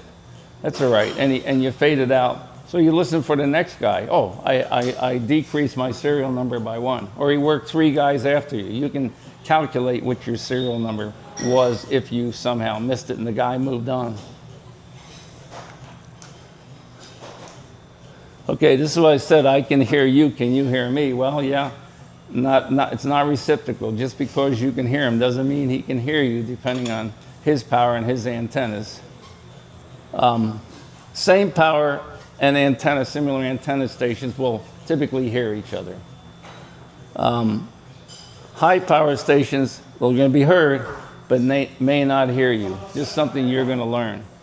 And you'll get to know call signs like, oh, that guy's running a lot of power, big antenna, and you'll get to know after a while who's going to hear you. Okay, as far as, information is power. To know which, for the real more serious guys, they kind of know they need certain countries or counties and that, and they kind of know in advance who is going to be in the contest and when and where to look for them. Information that can be garnered by looking at old log scores or more information on the internet, or they make announcements. Oh, Joe Blow is going to be operating from Mongolia, and he's going to be operating these frequencies, and sometimes they'll announce that before the contest. So you'll tune that in and make a little note. Hey, go look for this guy at a certain time in a certain band. Where should I point the antenna? Got to learn a little geography or get a world map centered on San Diego. Probably find something on the internet, and know where to have, if you have a rotatable antenna, where to have it pointing. And most of the time, they're going to be coming in the short path, whereas as opposed to, I could be pointed at Europe and still come around, to another country beyond that. If I turn the antenna, depending on the times when I think you get this thing called long path, where you can get the guy from the other direction, is typically at sunrise or sunset. They call that the gray line. And that's when weird things can happen. So sometimes, last resort, God, I just can't hear this guy. Turn the antenna 180 and see if he's coming in around the world the long way. Is this a duplicate? Well, the logging program is going to tell you. You're going to type the guy's call sign in. Typically, either a window will show the guy's call, you select the color, may come up in red that says, hey, you've worked this guy before, move on. Or you hit the space bar too, it depends on the program, and it'll say duplicate. So also, when I show you this band map later, by color scheme, you'll know not to stop on a certain station. Oops, I went forward, let me. And then we'll get into this in the logging program, the multipliers that you need. How do I track them? How do I know? I'll show you how you can say, oh, I need this state, I need this country. And also, what's my rate? It'll show you how many QSOs, the last 10 minutes, the last 100, what rate am I doing? How many have I done per hour? So you can get an idea of how well you're doing. And when you get more competitive, you know you have to meet a certain rate, or else you're not going to compete well. So when you first go into the contest, for each contest, depending, this one could be WinTest or DX log. You'll fill out all this information. Let's see if I can get this going again. So you'll put your call sign, you'll put your grid square. You can look that up on qrz.com under your call. The exchange, you'll put in what you're going to send. We send 00. They want the last 2 digits of the first year we were licensed. We were licensed in 2000, so that's how we got weird 00. These are also automatically pre-filled by the program, the ITU zone, CQ zone, and all that. For this contest, when we operate on X6T, we're operating remotely into Orange County, so we're sending ORG for our county. Name and address, they know who to communicate with, send the awards. If you are affiliated with a club, you can list it here. Sometimes the clubs run competitions where they can add all your scores together or the club members. So you can donate your score to a certain club to help beat other clubs. So like we would try to beat the Northern California Contest Club by pulling our scores together. And then of course you pick the contest. There'll be a pull down with every contest there is. You'll pick your category. See, we were multi-operator, single transmitter. So you got single operator assisted with the internet turned on for who's coming in. And there'll be all sorts of categories. We were a fixed station as opposed to we weren't mobile stations contest. And your power category, low power again is typically 100 watts or less, QRP 5 watts or less, and high power is anything over 100 watts. Then the mode, here we said our name was Pat. And this power, I don't know why, it doesn't matter. I don't even think it cares what you put in there. And then you print, if it's multi-SU, we put all the operators in so they will give credit on the awards and all, and for the contest reporting. Also, here's your computer interface stuff. So you guys at the Computer Geeks will recognize what's going on here. Typically, it'll default a lot of stuff and you can change it. And then here's your connection to your radio. So you'll tell it which COM port it's on, you enable it. You might have one, you might have two radios, you tell it which one it is. You know, radio 1, radio 2 might be on another port. And then there's a setup screen, which I'll go to next, and see here where we're running the Elecraft, tell it which radio you're running.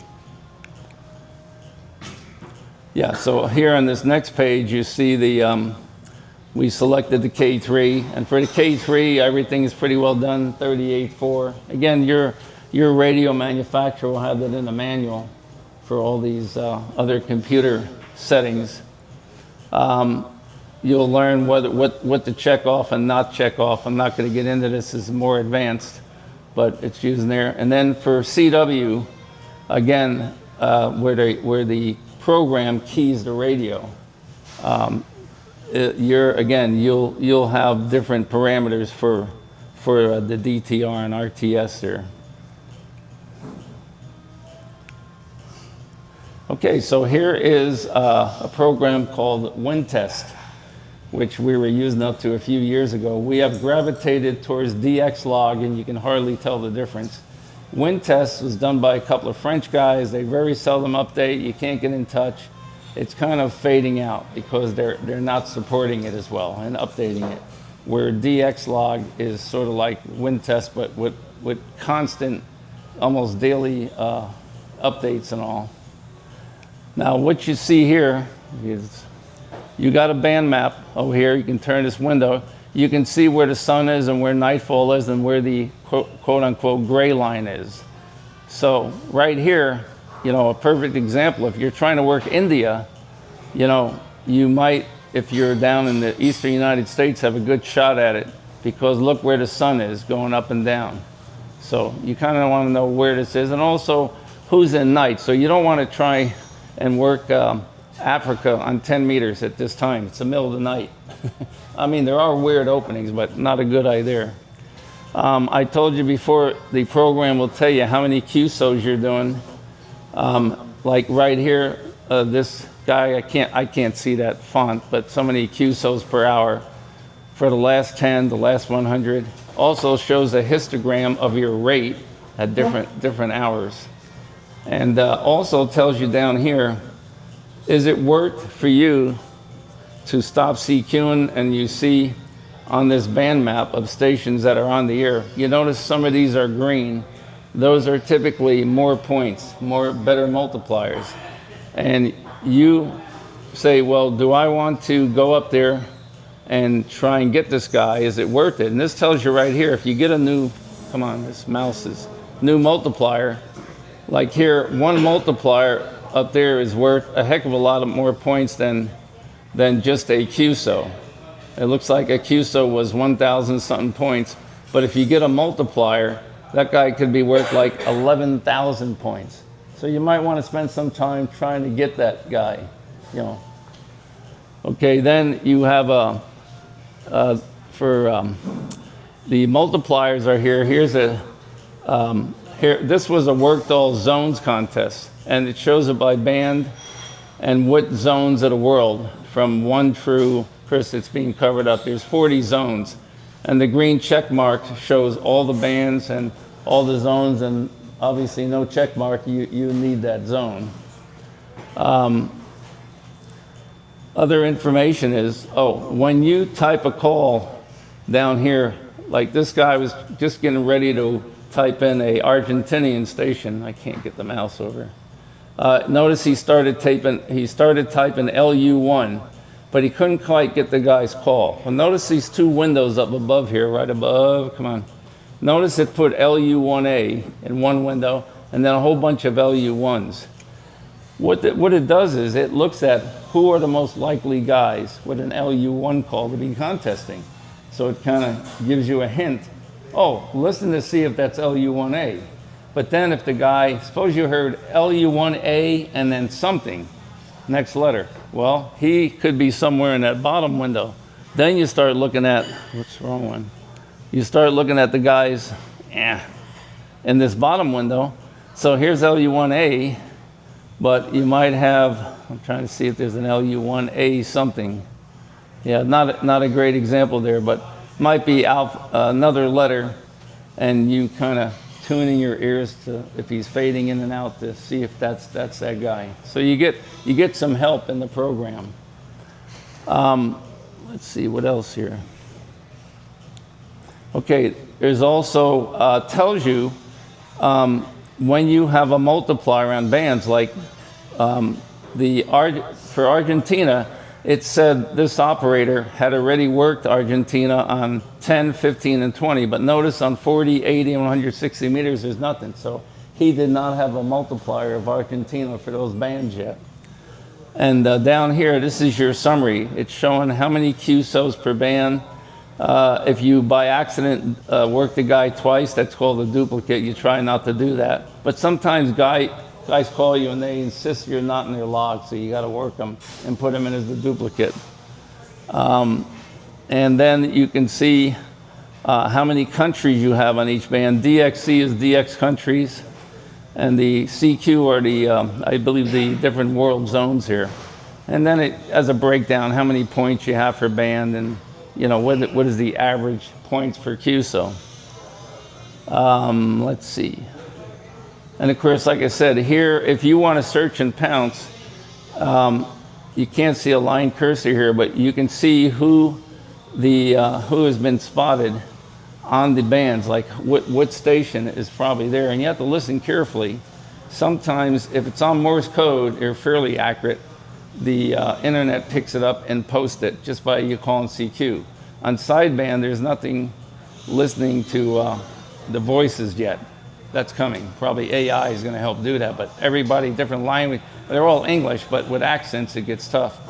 But with the, so you should listen in case somebody was on. These will stay in that band map for up to like 30 minutes.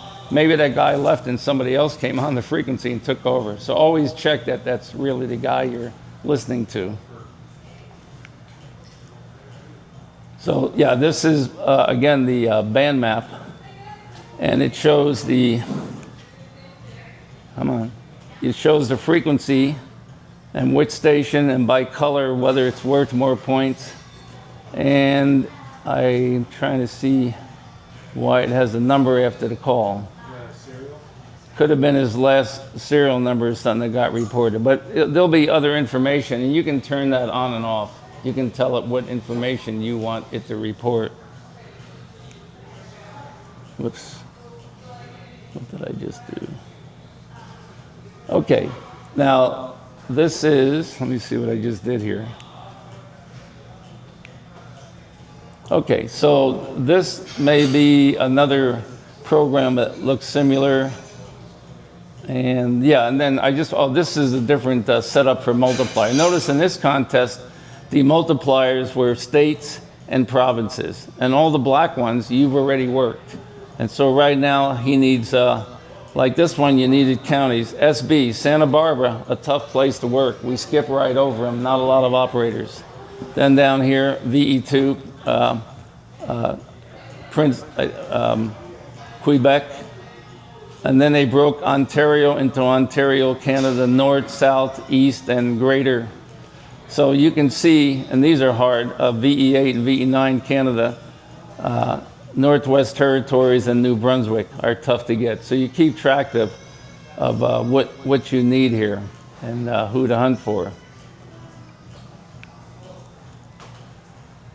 Now you can list the band map in two different ways. One is you can do by who's on which frequency, like on your dial, or you can do a list and you can tell it from low to high, high to low. You can tell it to list guys by their beam heading. So you get to play around with how you like to look at the guys you're going to go look for.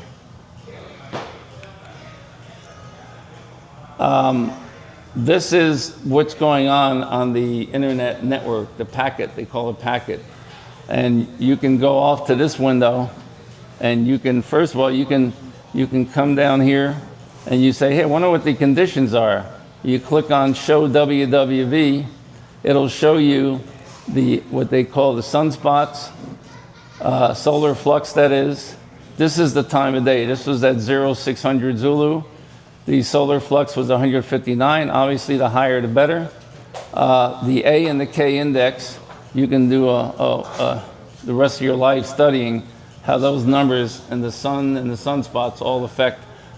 You would like these numbers to be very low. Like 13 is a lot better than 24 as far as what you can hear on the A index. And this K index, you'd like it to be closer to 0 or 1.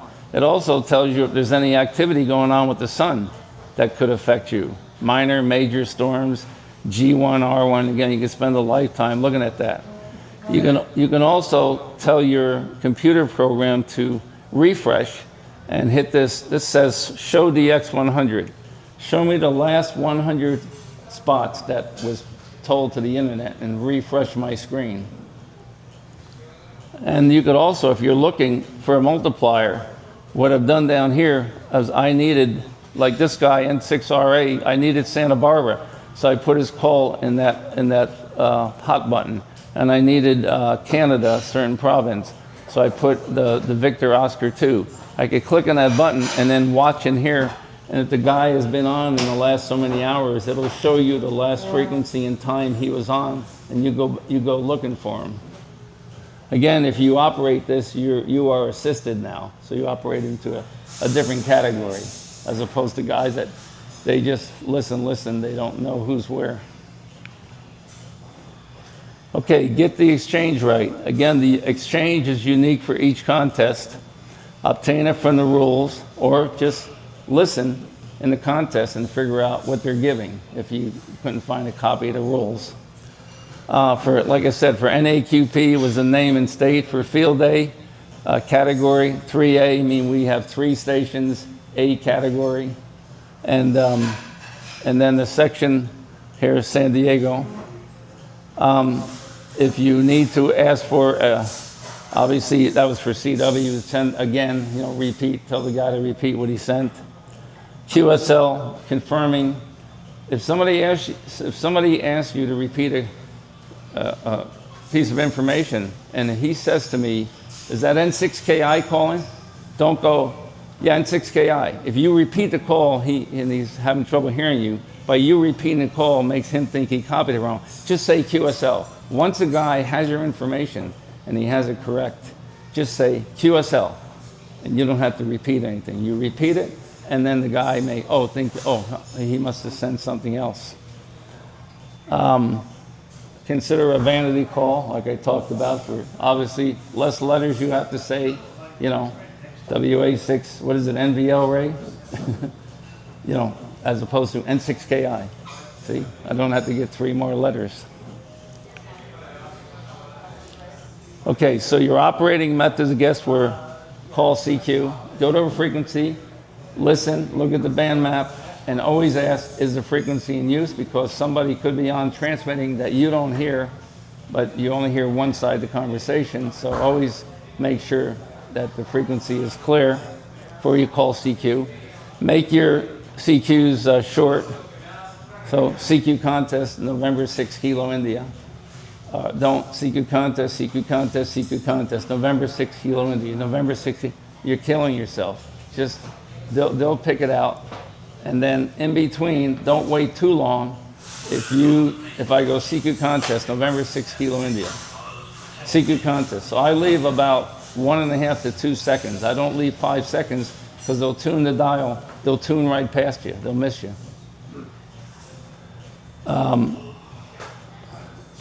Oh, and if you're calling CQ and you go for so long, go get another frequency. If you think you're being heard and maybe there's interference, just move after 3 to 5 minutes if nobody's coming back and you have a decent station and signal.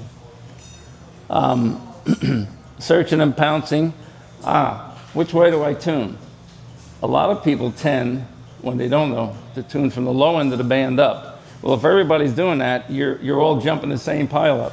What I do is start from the top and tune down against where most people are tuning. So you're not landing on competing against the same guy who may be knocking you out. Tune from high to low. Practice tuning stations in a contest before you even start operating. How fast can you tune the guy in so you can understand them? I used to practice. I tune them in. As soon as I can understand them, move on. See how fast you can move and how many people you can tune in, per minute, and challenge yourself so that you're understanding them, because sideband doesn't sound natural if you're not tuned in, and CW obviously a lot easier, but with the tones. Again, look at the band map, tune past the duplicates, which I say are color coded. Don't even stop on them. But the good thing about a duplicate is, even though the guy's a duplicate, you don't want to work them, it still tells you what you're hearing, what part of the world is coming in. So it's good to know they're there. Oh, I'm still hearing Africa. Oh, I'm still hearing Europe. But I don't need that guy. I already have him. It gives you an idea if you're on the right band looking for that part of the world. Watch the packet spots. And then I said, 2 VFOs. You could CQ on one VFO, and then in between your CQ, if you're not worried about losing people tuning by, you can go real quick on the other VFO, click on the band map, and see if you could jump a guy in between your CQ. The problem with that is you could lose your CQ frequency, because when you went off, somebody came on the frequency and said, oh, is this frequency in use? And you weren't there to say yes, and boom, they steal your frequency. That's part of the game. So I just talked search and pounces. You are calling, the guy's calling CQ. Again, use the band map, learn to tune quickly. If you're too far off the guy's frequency, your voice don't sound right. He's going to have trouble hearing you if you don't, get it tuned right. Should I stay or should I go? Well, is it a multiplier? Is it worth that many points? Again, know who the calling guy is, who owns the frequency, and also see how fast he's working, guys, how good the guy is. So how like you're at the DMV, hey, that line ain't moving. Get the hell out of that line. Move to a different line. So good operators, quick. That's the guys you want to try and jump. Okay, sender partial call. Let's see, sender. So for this contest, apparently you were calling CQ and a Kilo Delta 5 station called you, and you might not even give the guys full call, figuring I'll get it when he comes back again. So I said to the Kilo Delta 5, you're number 253, Bravo, and then you give your call. This is a sweepstakes contest, longest exchange, hardest one to do. And so he's telling the guy, you're number 253. Bravo was his category of operating power. Your call sign, 85 was the year he was first licensed, and then your state or section. The Kilo Delta 5 says, so the Kilo Delta 5 knows you did not copy the rest of his call, so he'll come back and he'll say, hey, this is Kilo Delta 5, Golf Papa Oscar, GPO, and he'll say to you, hey, you're 456, serial number, Alpha, his category, his call. He was licensed in 1998, and his state is Texas. And then when you go back to him, just say, if you got everything, just say QSL. And he knows he can go away. He can just spin his dial and go away. and also if the guy comes back to you and he says, "Oh, is your call NN6X?" and it's correct. Again, don't say, "Yeah, this is NN6X." Say QSL. If you repeat it, he thinks he had it wrong before. Now, a little bit of old monitor. Well, old memories. If you can't remember all the, here's a for some of the beginners back then. Little post-it notes to remind you of certain things that you can't seem to remember, or are tough to remember because there's so many different shortcuts. So don't worry about an old monitor or post-it notes. Okay, you can, if you have a pileup, two guys calling you, you can say, Alpha Bravo standby, NN6X, you are blah, blah, blah, and that guy will know he's next in line, so don't feel bad. And maybe that guy will stay on frequency and work you next. Dennis? Yeah. We got a question from the internet chat. A couple of people are asking, what was the program that simulates the CQ exchange? You were talking about something like that. Wind test, is that what it was? Wind test? Well, simulates the exchange. You mean pre-fills? Yeah, no, DX log. DX log? And N1MM. Okay. Yeah. Those two should do that, yeah, okay. For sure. Yeah. And let's see, operating ticks.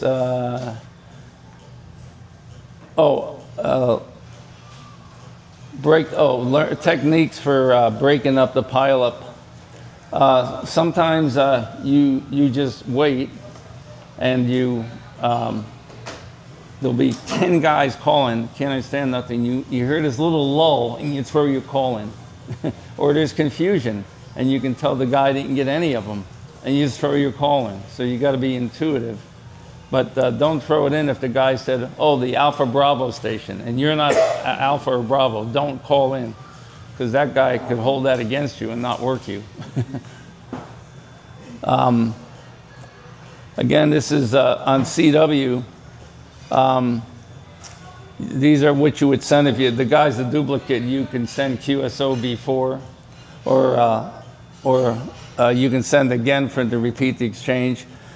Some people on Morse code, instead of sending your signal report of 599, most guys use 5NN.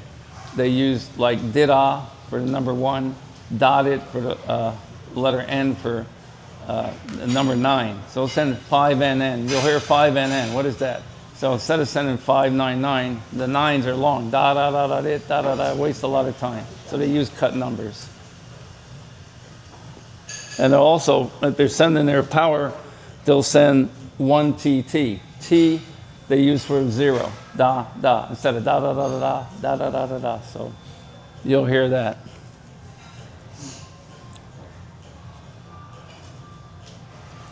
Okay, so we'll have a mini pile up here. When I call CQ and I stop, everybody shouts their call out. And then I show you how I try to pick one of that pile up. Okay? And then the exchange will be 5-9 California. So we ready? CQ contest, November 6 Kilo India.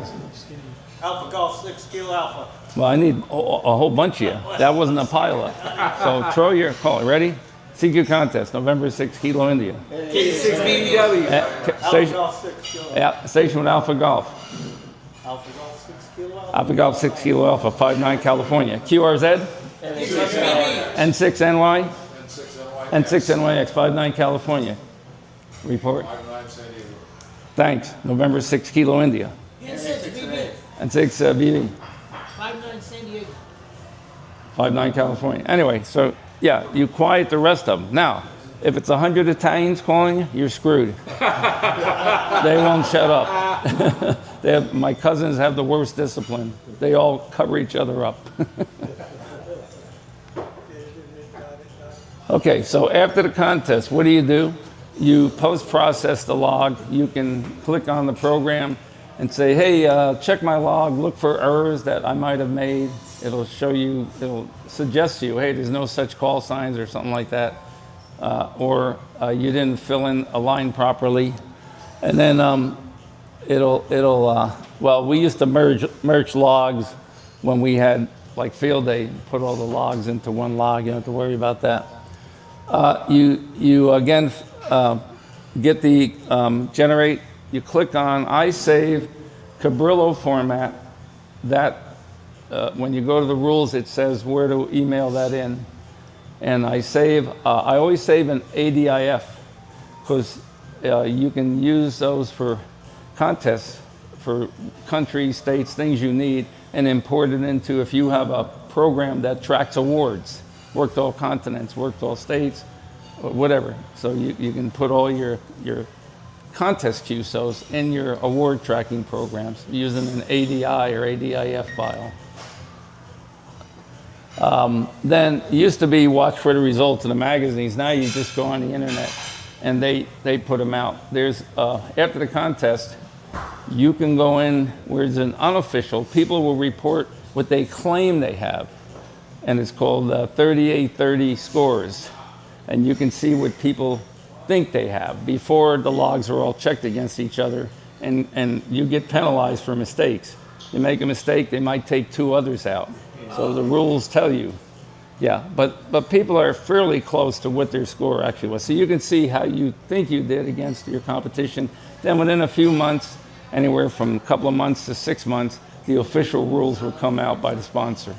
And then you can see where you are and if you won any awards, plaques, certificates. And yeah, 3830scores.com. You can look at the contest. Here's what you did by time on the bottom, UTC. And this was, looks like sweepstakes, because you'll notice there's a gap in the middle where we had to take time off during the contest. So that contest, you were allowed to work 24 of 30 hours. So, and then it also shows you a histogram of, you'll notice in the beginning, the peaks are higher. Look at the first one. That's the beginning of the contest. Everybody's on, everybody's fresh meat. And then of course, as you go on, your rate and everything goes down. And this is what the 3830, you go to that website and you look up here and you see which contest you just did. Pick your, whatever contest it is, click on that. You can also submit, you can look at all kinds of last contest summaries from years and years ago. How did everybody do? You got all your data on this website. And then this is what you'll pick a specific contest, and then you can see, in your, like for this single operator, limited antenna, low power, and you look against anybody you competed against and how you did against your competition. And yeah, notice there's other categories. Single operator, unlimited QRP. So meaning they have the internet turned on, but they were running 5 watts. And then the guy below him was single, unlimited, limited antenna Q. So they got all these categories, just like race cars. You pick all these categories and pick the one, little niche that you think you could maybe win something in or compete in. Probably 20 categories each contest. Whoops, went too far here. Nope. Go back. No, don't get it. Okay, so, credits here by Paul NN6X, and there's John K6AM right there, and and there you go. Good luck in the contest. Questions? Right. Yeah.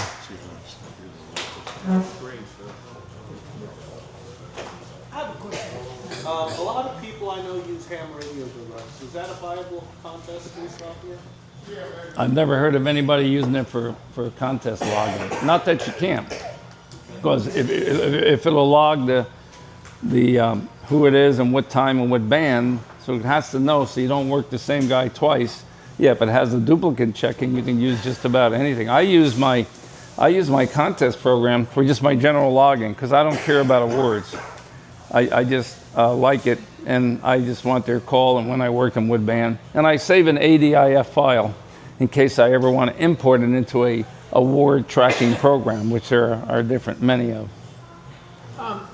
So when you were talking about how people will, submit your files to be analyzed, and then you said, well, they'll compare that to the other folks. Yes. Yeah. So if you're an operator, maybe you get on for a contest and you're just out there, just kind of working a few stations. If you don't submit a log, they don't get credit, right? No, they do. Do they? They if nobody reports them, then they start wondering about, did this guy fake a log? Yeah, but you'll get an email or something. Yeah, so you don't, yeah. And also, a lot of, some of the contests will send you the report of how you did, like how many QSOs did I lose that I got wrong, and it'll tell you what you got wrong. The exchange, or you copy the serial number, and it'll show you. You reported this, but the guy sent this. And they'll actually tell you where you made the mistake. And you, during a contest, by the way, when each operator, if you have a multi, come on, you put in the guy's call. So after the contest, you can tell who screwed up the most. And then you get to say, hey, your error rate, you report in, you got to be more careful, or who messed up the most. And we all do it. We all get out of sync. But if you get somebody really, really bad, like a new operator, you don't know, he's brand new, first thing I look at is after the contest and the results. Yeah, do I invite this guy back again? I used to run log EQF. Yeah. And I still have the program, but my hard drive failed. Whoops. And I lost all my log books. Please put all your logs on a backup drive. Yep. And my Windows 98 machine died. So. Sometimes you can for certain contests, from the guys that sponsor the contest, beg a log back. Not impossible, but they don't like to do that, but they may do it. I noticed when I search in counts, a lot of the radios now have the waterfall. Yeah. And I thought that was quite useful. Also, you can see, like, if you're getting hammered QRM and you're watching a slot, and oh, look at that, you watch that something's clear. Yeah, of course, on 20 meters, I'll tell you why it's clear. The slow scan guys are waiting to jam you or something, or the FT8 guys, the digital guys are on this frequency. So sometimes there's a reason there's an empty slot. You said that you start from the high and then go down. Yeah, the low. Don't QRP stations hang around down the low end? No, they typically stay in the higher end of the band, as high as possible. Yeah, no, because a lot of the activity, they want to stay away from the activity. I remember you used to operate from Nashville. Yeah. Is that still around? Or do you No, we had to leave after 10 years. The house got rented, and so we had to depart, and we could not coexist with the current renters for a number of reasons. So yeah, around 2018 or so, we transferred, and now we mainly remote, either out of Anza, and I have a small remote station in Ramona. You said that you mentioned 80 and 160 meters. Do you ever do 160 meters? Yeah. Is it? It's hard. It's brutal. It's tough. I'm not crazy then. No, it is very difficult. I mean, the thing is to have like 10 acres and have like a 1,500 foot wire called a beverage, about 10 feet off the ground, to try and hear these guys for all your local noise. And yeah, it used to be in the countryside, you thought you're in the clear. No, we went to this Anza site, 20 acres in Anza, California, not Anza Borrego, but the place between Aguanga and Idlewild. And oh, we're safe. Now you got all these pot growers, and they got grow lights, and you can't get away. I mean, everything, yeah. And people neighbor has a battery charger going for their kids' go-kart, or. The noise floor is pretty high at 160. Every once in a while I can hear an SSB on it. Yeah. CW comes through pretty well. And I do like local states on FT8. And Yeah, digital modes can handle that a lot better, but sideband very tough. CW better. You know what I started doing? I have an 80 meter loop and fed with ladder line, and I actually short the ladder line out Okay. and drive the loop as a top. Do you need my card? And it works very Yes. successfully on 160. Dennis, Yeah. it's on me. Don't worry about Oh, okay. He says charges. Thank you. Hey, we got thousands and thousands of dollars of readers on these sites. Wouldn't you just go and buy the pop pros and clean lights and clean up the frequency? Say that again. You got what now? Wouldn't you just go buy the lights with as much readers? We tried. They're paranoid. We tried in Anza when we first went to our 20-acre site that a friend of mine did buy. I came that close to buying this. It belonged to Shackley, a Shackley multi-level marketing scoundrel. So he was a big DXer, had 20 acres. And anyway, when we went up there, we had 20 over 9 on 2 bands. And it was these guys growing pot, which is federally illegal, but they had no way of stopping them for some reason, and the state couldn't care less. And we proposed to these guys, hey, we'll buy you. Oh no, you're gonna cut our production down. They wouldn't admit to what they're growing, but we knew they're growing something. And we offered to buy them the older analog, whatever they call them, non-digital ballast. And no, you're gonna cut our production. They were totally paranoid. They finally left after they legalized. That cut their business way down, and they finally went away. Yeah. Okay, looks like, whoop, we got one more. Are people who sell cars still a thing? Yeah, but they're getting to start to go to digital modes where they send it digitally now. I noticed a lot of they're doing that, but a lot of people have gone to Logbook of the World through ARRL. So because it gets too expensive, it could take 2 or 3 years to get a card. But there's a lot of people that won't do Logbook of the World, and you're trapped into sending a card and putting a few dollar bills in there and hiding it so it doesn't get stolen at the foreign post office. So yep, but they're still around. And most of the contesters don't QSL each other. You don't see a lot of that, unless it's a DX contest, and those guys know that people want a country that is not often on. Can you share your thoughts on single operator Bluetooth radio? Well, this is beginning contesting, but but yeah, I mean that you get into that later. I don't do it. I don't. I use 2 VFOs. I'll jump VFOs, but I don't use that setup. I'm too far gone, or just don't. I don't enjoy it, like I do. But yeah, that can be a whole different, contest. 301 or something on that. And get one of the champion guys to come in and to talk about it. But that gets very involved. Usually, you're better off on sites and communicating with the other guys. Are you on like an ICOM 76? As far as my radios, we typically, because we're remoting, use the K3s. The K4s won't buy us anything but expense. We don't need a display and all. And yeah, so that's because I'm remoting. If I wasn't remoting, my preference would be my Kenwood 890.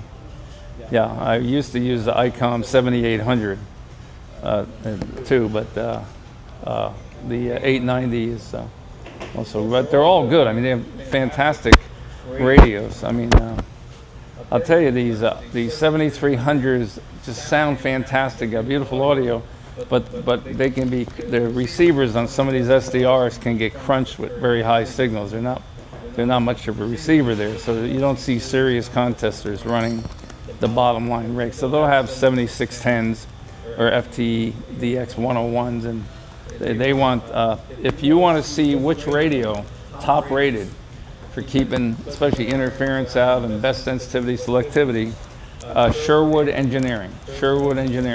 Just put that in Google, put Sherwood Engineering receiver test or receiver chart, and he does all these tests, like car and driver and all that, and he shows you, where your radio is amongst all the other radios in the world. And it's not 100% accurate, but it's pretty darn close. And it's amazing, some of the cheaper radios that are high up and some super expensive ones are not. But will it fail in the contest? Sometimes not. Sometimes it's just the way the measurements he's taking, for a certain, parameter. I think that's it. So, no, they're on quite a bit. It's Clipperton that people have to go. There's nobody there. Sea Islands and nobody on. People have to go. By the way, N6KI, look at QRZ. You can email me. I you want a copy of this, I can send a copy of this, more information afterwards, or just want to in the future, hey, I need some information on whatever related to contesting. Don't feel free to ping on me.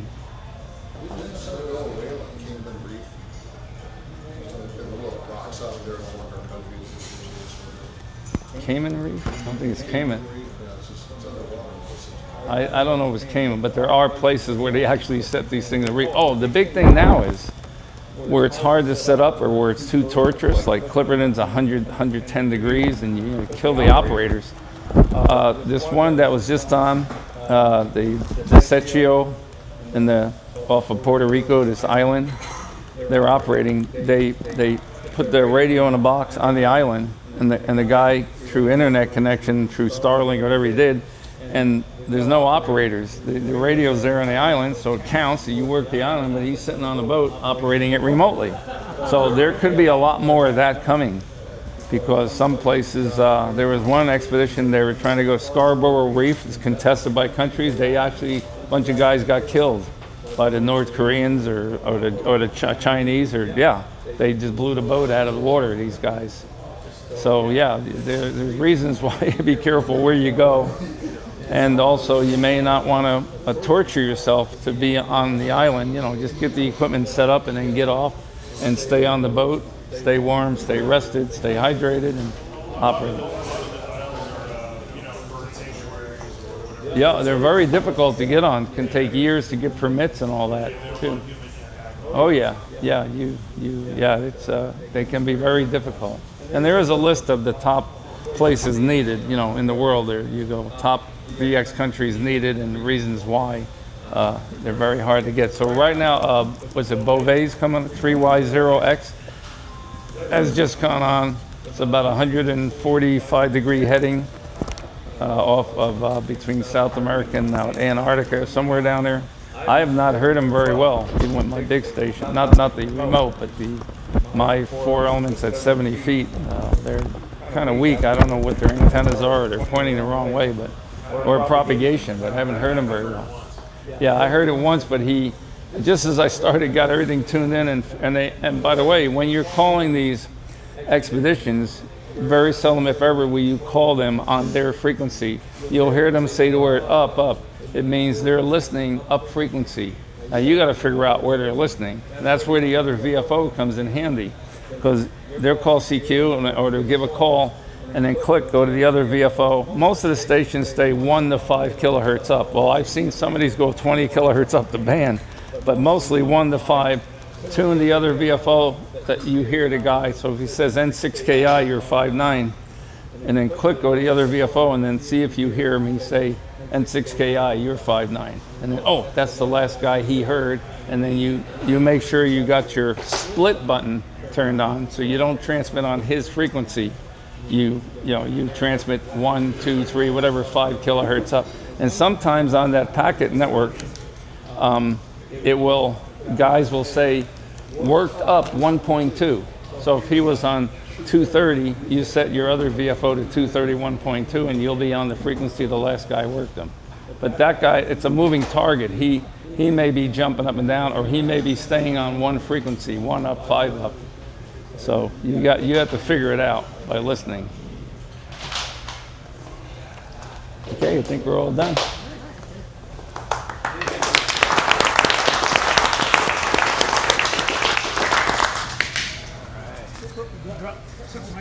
Oh, the magnet.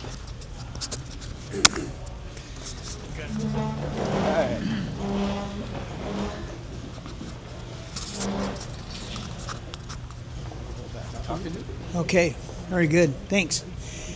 The reason I asked about Pitcairn Island, one of my friends, Mike Collis, WA6 SVT, retired from CBS television, and he decided the cheapest place in the world to move is Pitcairn Island. And so he moved down there and took his family. I'm not sure I'm not sure where his family is right now, whether they're back or not. But anyways, the whole point is they're moving to Pitcairn Island. He got his call sign VP2 MC or VP4 MC, whatever it is. Yeah, and so he's also on the 220 Spectrum Management Association, as I am. And so after one of our Zoom calls, he says, hey, let's see what bands we can work.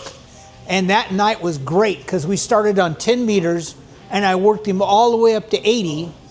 And I went up to 160 and he actually heard me, but he couldn't get back to me. So we worked all bands that night between La Mesa and Pitcairn Island. That was pretty cool.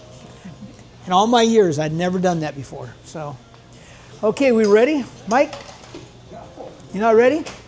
Well, if it wasn't for Jerry coming up at the last minute. Thanks, Jerry. Thanks, Jerry? Sorry. Do I have to throw 100 in or something? What? No. Yeah, he threw 100. Did he? 10. Yeah. Yeah, I got my first license in 1974, and over the years, I've got my toe in the water contesting. I guess, I don't know, I'm not as serious as some of the other guys. But I will say that when I lived at home, I had 2 Yagi antennas. I had a 2-element 40-meter monobander and a 4-element 20-meter monobander. And those are my 2 favorite bands. I guess I could always set up a remote station because I still own the house and the antennas are still up. So, yeah. Is that location where the lady died, is that a good HF, like top of a hill or something like that? You know, I don't know. That's a good question. How is it for noise on HF? Oh, I don't know. That'd be a good... Yeah, that maybe I'll mention it. If you send me the address and I'll look it up on Google Earth, and then I could tell some people that are hands that might be interested in buying it if it's a good HF location. You hear that, Norm? No, I was reading comments, sorry. Dennis was just saying that if we give him the address to our current location on High Pass that's for sale, he'll run that address and see if there might be some potential buyers that are... If a ham might want to get it for a remote site, I'll know by looking. That would be fantastic. And as I'll talk to you about that. Okay. And as a plus, Dennis, that house has a generator that'll run like the 12 kW or something. It'll run the whole facility, and it has a transfer panel. Nice. Yeah, So if you want to, we can get together and I can give you a ride out there with anybody I'll interested. let you know, but I'll look at it on Google Earth first and Yeah. assess it, it's on top of a hill, and it's a great location. So, okay, how we doing, Mike? Everybody got your tickets in? That's right. Anybody want to buy a couple extra before we get going? Jerry.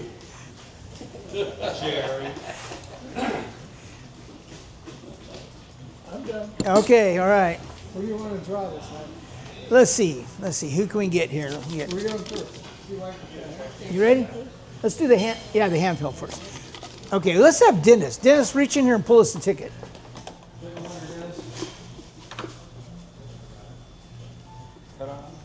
Ta-da! All right. All right. First ticket of the night is. Should I just read the last 4? I'll do the last 4. How about that? 5016. 5016.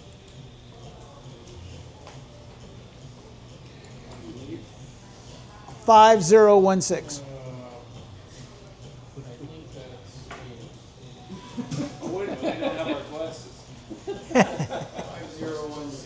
That's it. Handheld. No handheld? Oh. You know, I never won one, but I liked it so well I bought myself one. So. What kind of ham are you only two? How about you? I did. I just shook it up.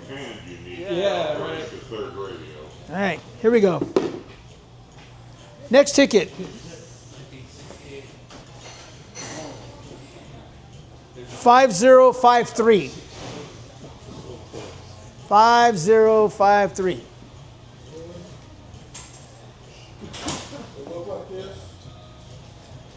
Does it have 5053? Well, if that's 5053, it looks like that. Well, pass it down. Or go up and get it.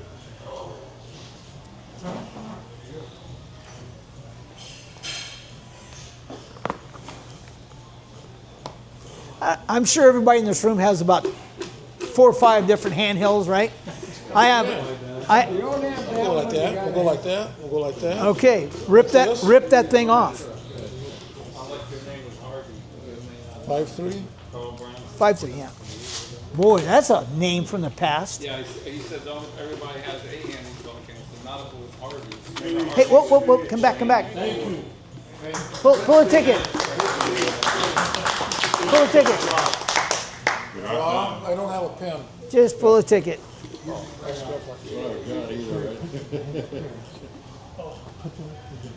Thank you. Is it yours?